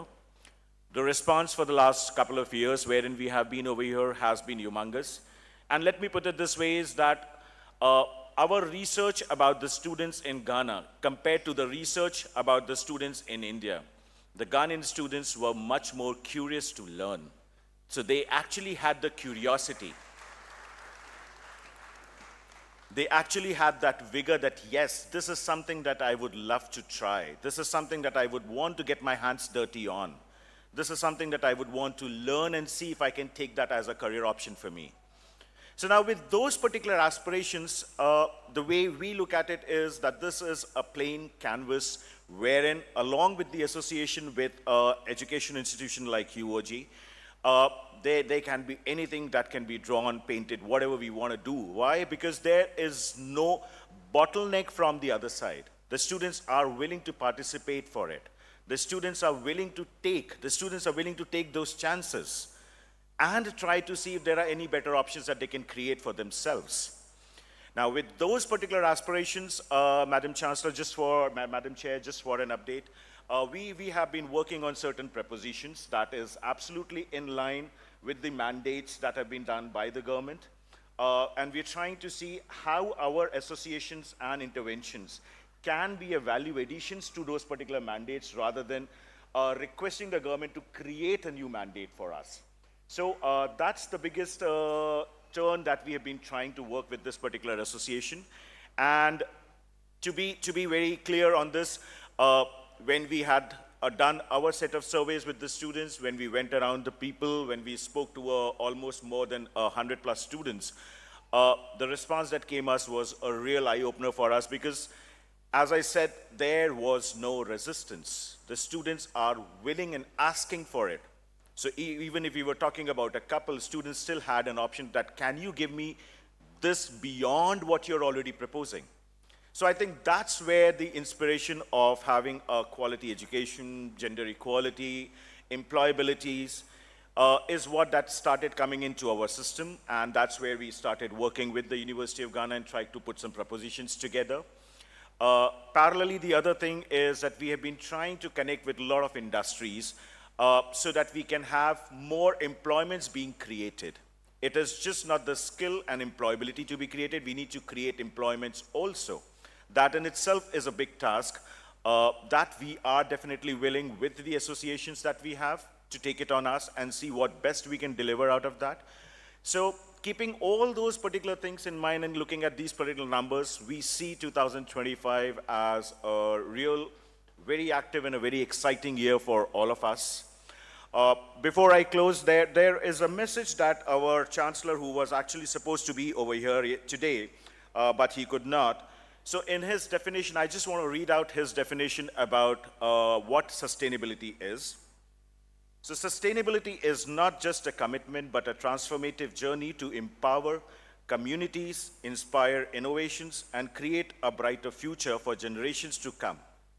At ISECT, we embrace the Sustainable Development Goals as a framework to drive meaningful change through education, skill development, and inclusive growth, ensuring that no one is left behind.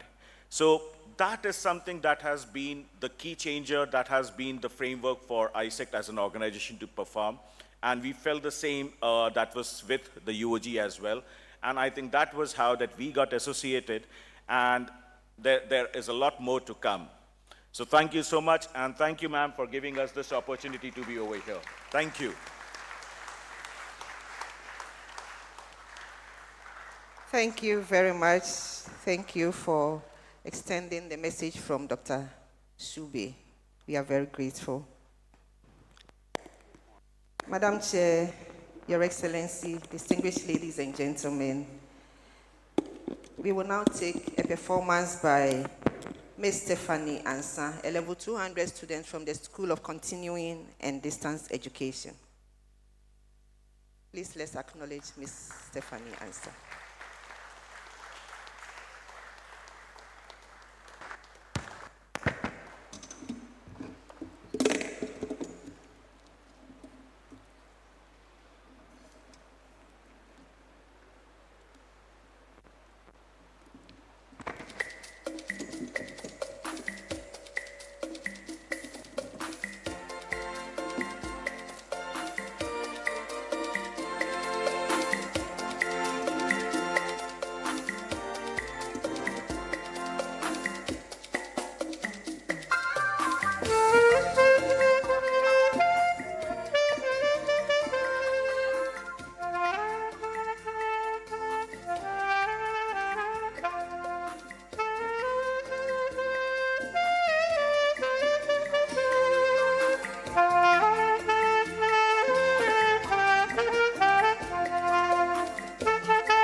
That was very amazing, Stephanie. Thank you very, very much. Thank you.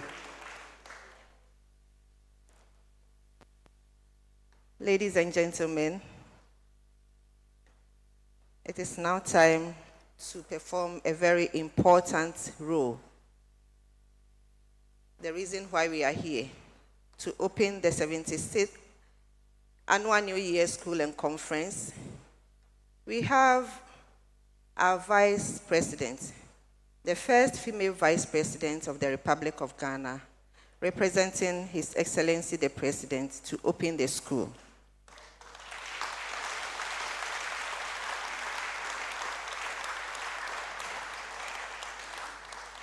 So with another round of applause, please let's welcome Her Excellency Professor Nana Jane Opoku-Agyeman to the podium.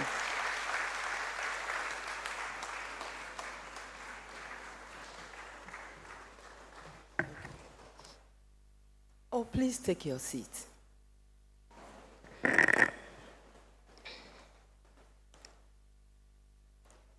It's already been announced that I'm representing the President, but since I've been here for a while, I just want to thank all of you for coming and let me know how much I've enjoyed being here. Not only is it because it's my first outing since I was inaugurated, and it has brought me to a home I'm quite familiar with, but I'm extremely happy to be in a context that I may describe as a laboratory of ideas. It's always exciting. So I'll go on directly to read his speech by seeking the permission of our beloved Chancellor, my schoolmate. No, I wasn't privileged to be in his class, but in her class, but the same school. The Chancellor, distinguished ladies and gentlemen, all of you who are gathered here. Please allow me to refer to the protocol. And if you have not been introduced or individually acknowledged, please consider yourself very special.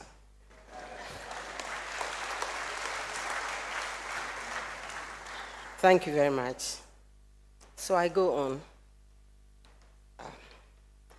I bring you warm greetings from His Excellency John Dramani Mahama, who was supposed to be here today, but is away by international duties. I'm pleased to stand in his stead. Let me continue by extending His Excellency's congratulations to the University of Ghana for the latest global ranking. Congratulations. I also wish to acknowledge the leadership of the Vice-Chancellor and key management, staff, and students. We look forward to collaborating with you further to further the university's mission and, by extension, contribute to the growth of our beloved country. In the same vein, I wish to express my gratitude to the School of Continuing Education, Distance Education 2, and the College of Education for continually providing a platform for constructive dialogue on national issues. For 76 years, this annual New Year School and Conference has been a space for innovative ideas and discussions that have influence on national policy and practice. I am happy to continue this tradition, and I look forward to seeing more of these discussions in the years to come. Last year, for instance, the annual year school highlighted the Digital Youth Hub project, an initiative aimed at equipping our youth with the digital entrepreneurial skills necessary for thriving in a 24-hour economy. It is crucial that we continue to invest in the capacity building abilities of our youth through innovative projects. Projects such as these ones will empower our youth in agriculture, entrepreneurship, information technology, and many areas. The theme of this year's conference, Attaining the 5 Ps of Sustainable Development for a Resilient Ghana, is timely and profoundly relevant. The 5 Ps of sustainable development: people, planet, prosperity, peace, and partnerships, have been clearly articulated to guide development agenda, policies, and practices in our bid to attain the SDGs. Focusing on people is essential to ensure social inclusion, gender equity, and human rights. People-centered initiatives ensure that when we say no one is left behind, it's not just a cliche. We need to make viable investments, especially in our most vulnerable populations, in order to enable everyone to be a meaningful member of our society. The second P calls on us to protect our environment, to the responsible in our production, to be responsible in our production and consumption, and to ensure that we protect and restore our ecosystems. This reminds us of the huge task ahead of us as Ghanaians in reversing the degrading effects of galamsey on our water bodies and on our soils too. We must all be committed to the task of sustaining our planet for generations to come. Prosperity refers to our ability as governments to reduce poverty and to ensure a certain level of economic independence for our citizens. Our government is committed to providing opportunities for the citizens to enjoy sustainable growth at all levels, economic and beyond.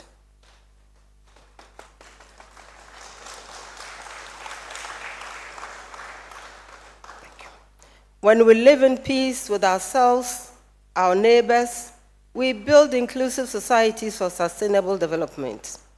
Partnerships that are crucial for mobilizing resources, sharing knowledge, and implementing effective strategies are realized in a peaceful, inclusive communities.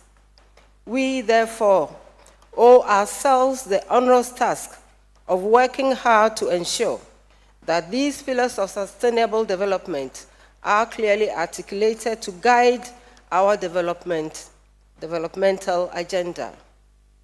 In Ghana, we face numerous challenges that threaten our ability to fully realize the potential of the 5 Ps.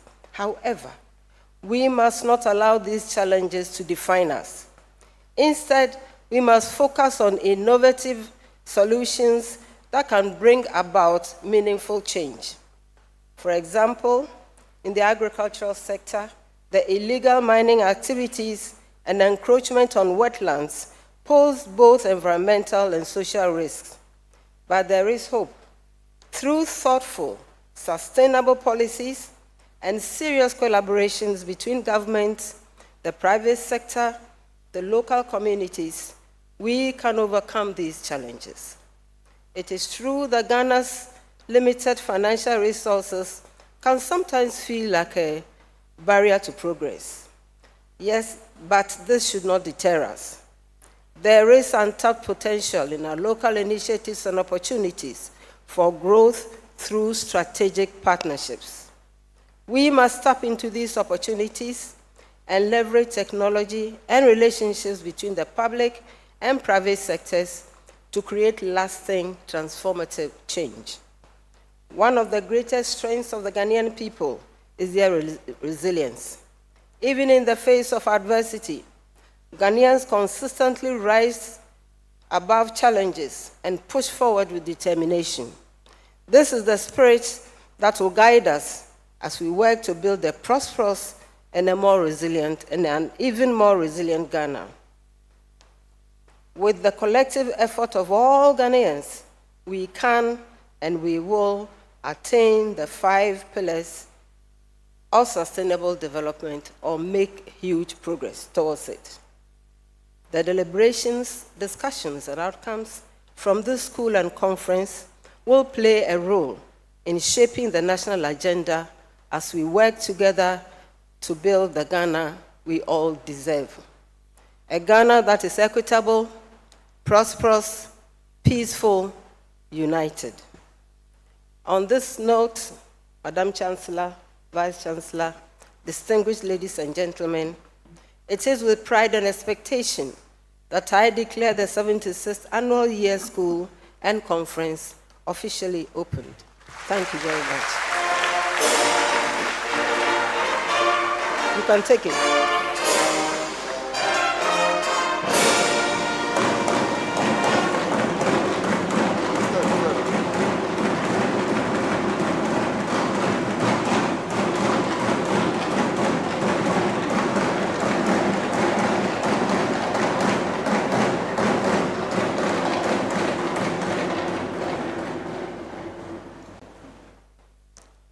Thank you. Please resume your seats. Thank you very much, Your Excellency. Now, the school has been officially opened, and so we are free and at liberty to discuss, digest, and take home a lot of ideas to help us develop our country, Ghana. Let's give her another round of applause.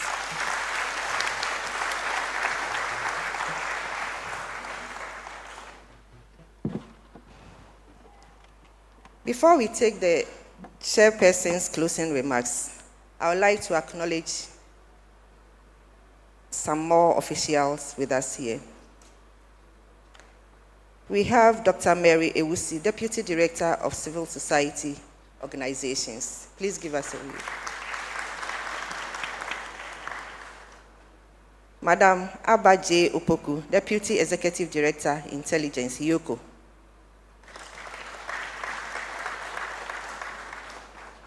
We also have our Pro-Vice Chancellors here with us. You haven't heard from them, but they are here with us. The Pro-Vice Chancellor with responsibility for research, innovation, and development, Professor Phyllis Ankuma Asante. Pro-Vice Chancellor with responsibility for academic and student affairs, Professor Gordon Awandari. And the Provost for the College of Education, Professor Samuel Niade Kujo. College of Education hosts this school, this annual New Year school. And we also have Professor Joseph Yaro, Provost of the College of Humanities, as well as Professor Sandro Mark Idana, Provost of the College of Basic and Applied Sciences. And we have members of the Planning Committee of the 76th Annual New Year School with us. Please, can you give us a wave wherever you are? And this includes the Dean of the School of Continuing and Distance Education, Professor Olivia Kwapon.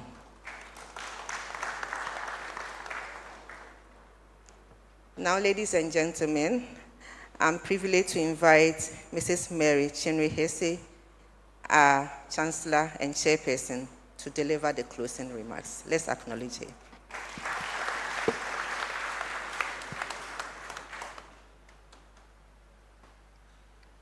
Your Excellency, the Vice President, Vice Chancellor, distinguished ladies and gentlemen, I want to sincerely thank each and every speaker for making time to be with us today and for your thought-provoking presentations on the theme for the 76th Annual New Year School and Conference.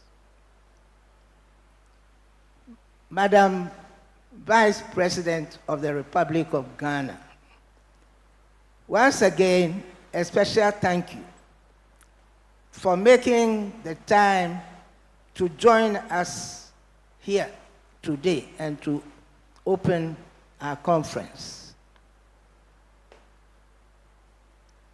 I cannot stop talking when you have taken the floor without recognizing the major achievement you have made by breaking a very important glass ceiling.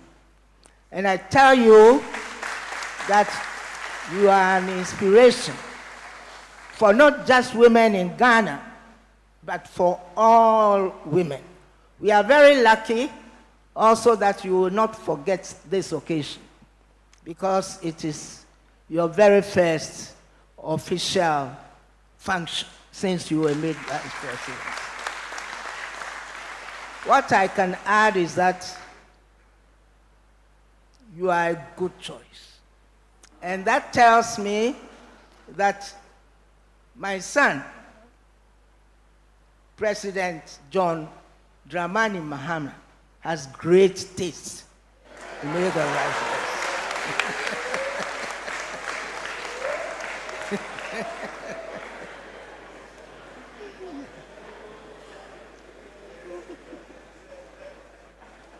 The representative of Sir Santosh Chudley and Dr. Emmanuel Idusa Akodie, your keynote addresses this morning have set the stage for meaningful deliberations on the theme for the annual New Year School and Conference.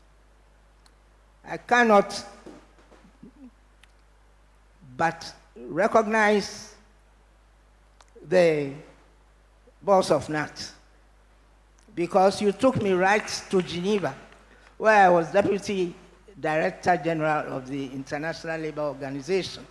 And I want to say that, especially with the crowd who followed you here, you have some intention. We have detected it.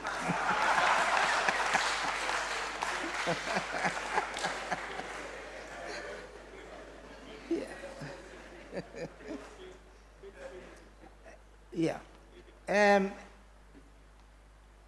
The keynote addresses, you made very important point. And I want especially to refer to Dr. Emmanuel Idusa Akodie, who got us all singing. Thank you very much. You know how to grab attention, but in a very positive way. Continue. Thank you. But you have truly set the tone for this conference, which we are going to have, on the theme for the annual New Year School and Conference. Your insights have been incredibly motivating, serving as a reminder of the potential that cooperation, networking, and information sharing have for both Ghana and Africa at large. It is important that in our collective stock-taking, we look at the 5 Ps: people, planet, prosperity, peace, and partnership in the context of the past, the present, and the future, and towards meeting the Sustainable Development Goals.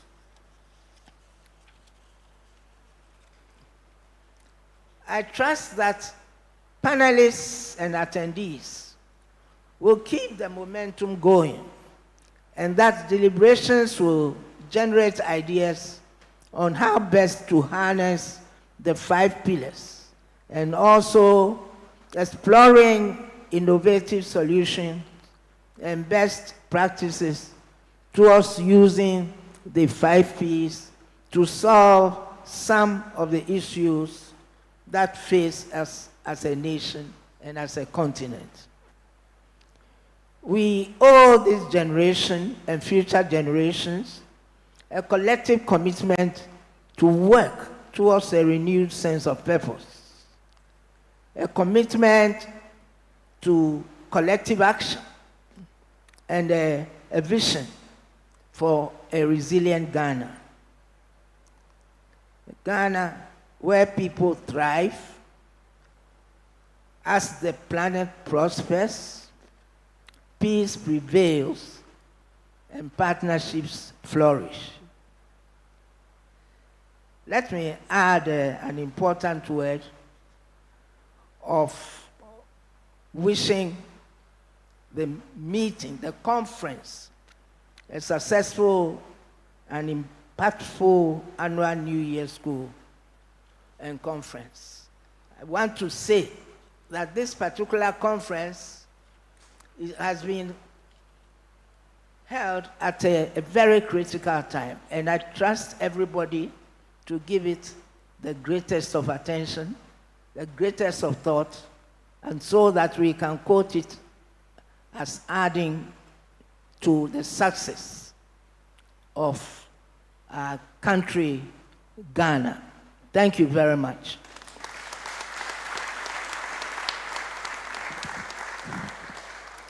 Thank you very much, Madam Chair. I left out very key members. We have a host of our deans and directors here joining us for this program. Deans and directors here, please give us a wave.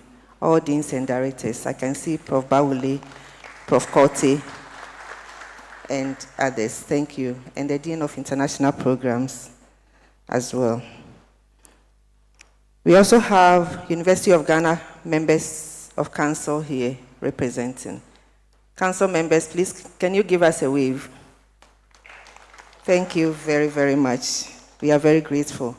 I'm happy to announce that we've been live on the UG Facebook page as well as the Daily Graphic Facebook page. At this point, please let's rise for the university anthem.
Thanks very much. Please resume your seats.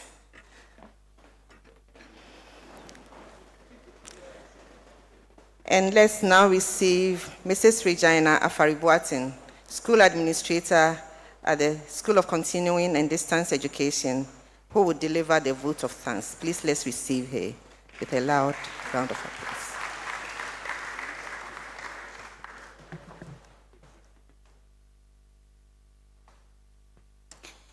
Your Excellency, the Vice President of the Republic, Chancellor of the University of Ghana, who also doubles as our chair, Vice Chancellor, University of Ghana, Ministers of State, University Management, University of Ghana Council members, Provosts, Deans, Directors, members of the Diplomatic Corps, esteemed traditional rulers, distinguished invited guests, faculty, staff, students, ladies and gentlemen.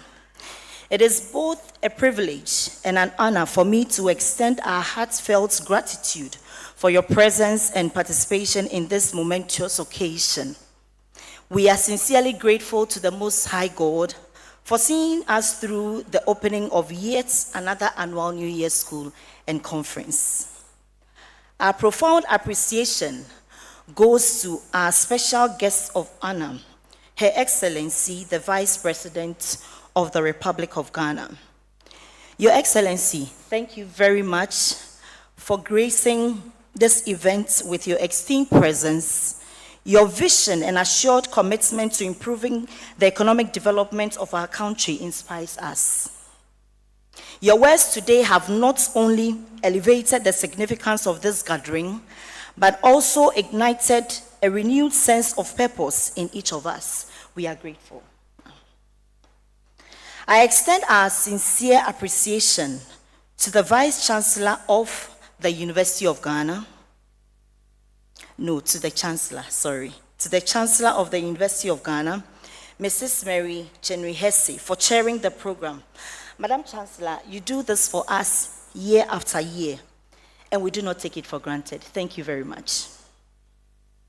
Our special thanks go to the Vice Chancellor and senior management for their tireless efforts and visionary guidance, which are the pillars of our institution's growth and excellence.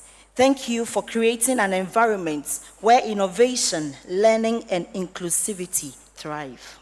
Thank you. We offer our sincere thanks to our distinguished keynote speakers, Sir Santosh Chobe, who is the founder and chairman of ISECT, although he wasn't here. We also thank the representative, and we also thank Dr. Emmanuel Edusa Akodie, Group Chairman of CDH Financial Holdings Limited, for the thought-provoking speeches. Thank you very much. We remain grateful to our partners for the 76th Annual New Year School and Conference, IDEC, NATS, GCB Bank, Ghana Chamber of Mines, Dara Salam Group of Companies, Tallinn University, Ministries of Foreign Affairs and Education in Estonia, and I'm glad to say that they are actually with us. They are following us online. Thank you very much. Ladies and gentlemen, our deep appreciation goes to members of the corporate advisory team of the Annual New Year School and Conference for their unflinching support. We are equally grateful to the Registrar of the University of Ghana and her office, as well as the Director of Public Affairs and her team for the support we continue to receive from them. Thank you very much, Madam.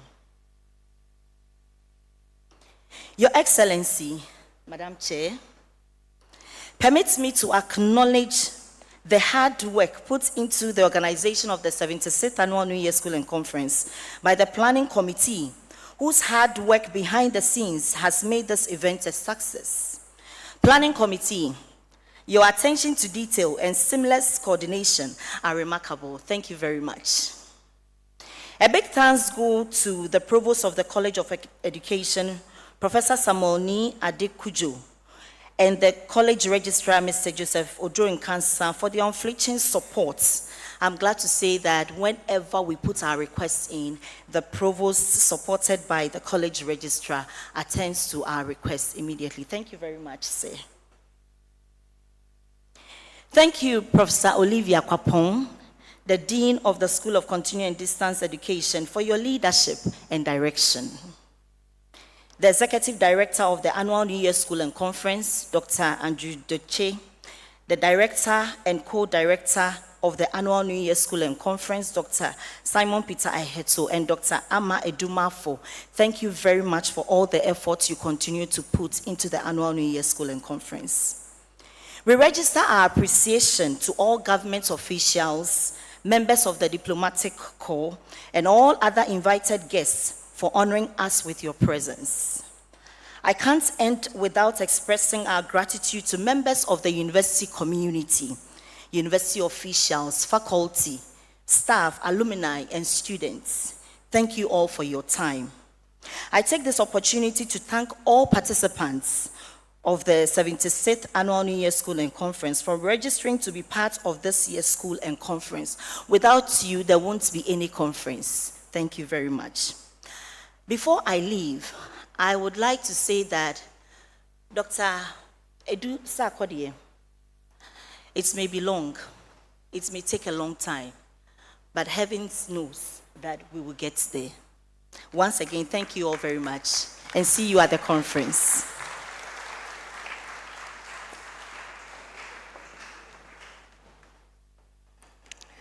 Thank you very much, School Administrator Mrs. Afari Boateng. Before we take the national anthem, there are a few things. We will do group photographs when we recess, but there is one particular group photograph we want to have on our records. So at this point, I'll invite our photographers to come up front, and we'll do a group photograph of. You realize that at the beginning of everything, we saw there was a proliferation of first female officials with us. So we want to have them on our records. So we'll take a group photograph of them before we descend to take some more group photographs. So please conduct us.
All right, thank you very much.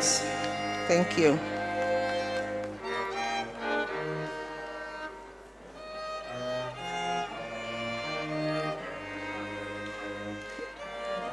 Graphic Corporation, I would like to extend an appreciation to you for being our media partner over the years. Thank you very much. You are always responsive to us for all our programs, including the annual New Year School and Conference, and we are very grateful. As well as to all our media partners, we are really appreciative of your participation in our programs. Before we take the national anthem, I have a few announcements. The conference continues at the Institute of Statistical, Social and Economic Research, ISE, which is down the hill. It's at where the mathematics department is, for those of you who are new.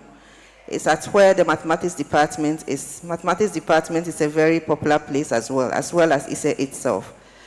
So just find out where the mathematics department is, and then you find your way to ISE, which is also close to the School of Law and School of Engineering Sciences. We have UG souvenirs on sale. We have calendars, monthly planner, as well as other souvenirs from UG. And they are on sale at the forecourt of the Great Hall. Please patronize our souvenirs. We invite all key partners as well as special invited guests to join the platform party at the VC's Lodge after here. For the order of recession, we'll have the platform party recess, and then the others follow row by row, and then we'll converge down there for group photographs. Thank you very much. At this moment, I invite us all to rise for the national anthem, led by the Ghana Police Service.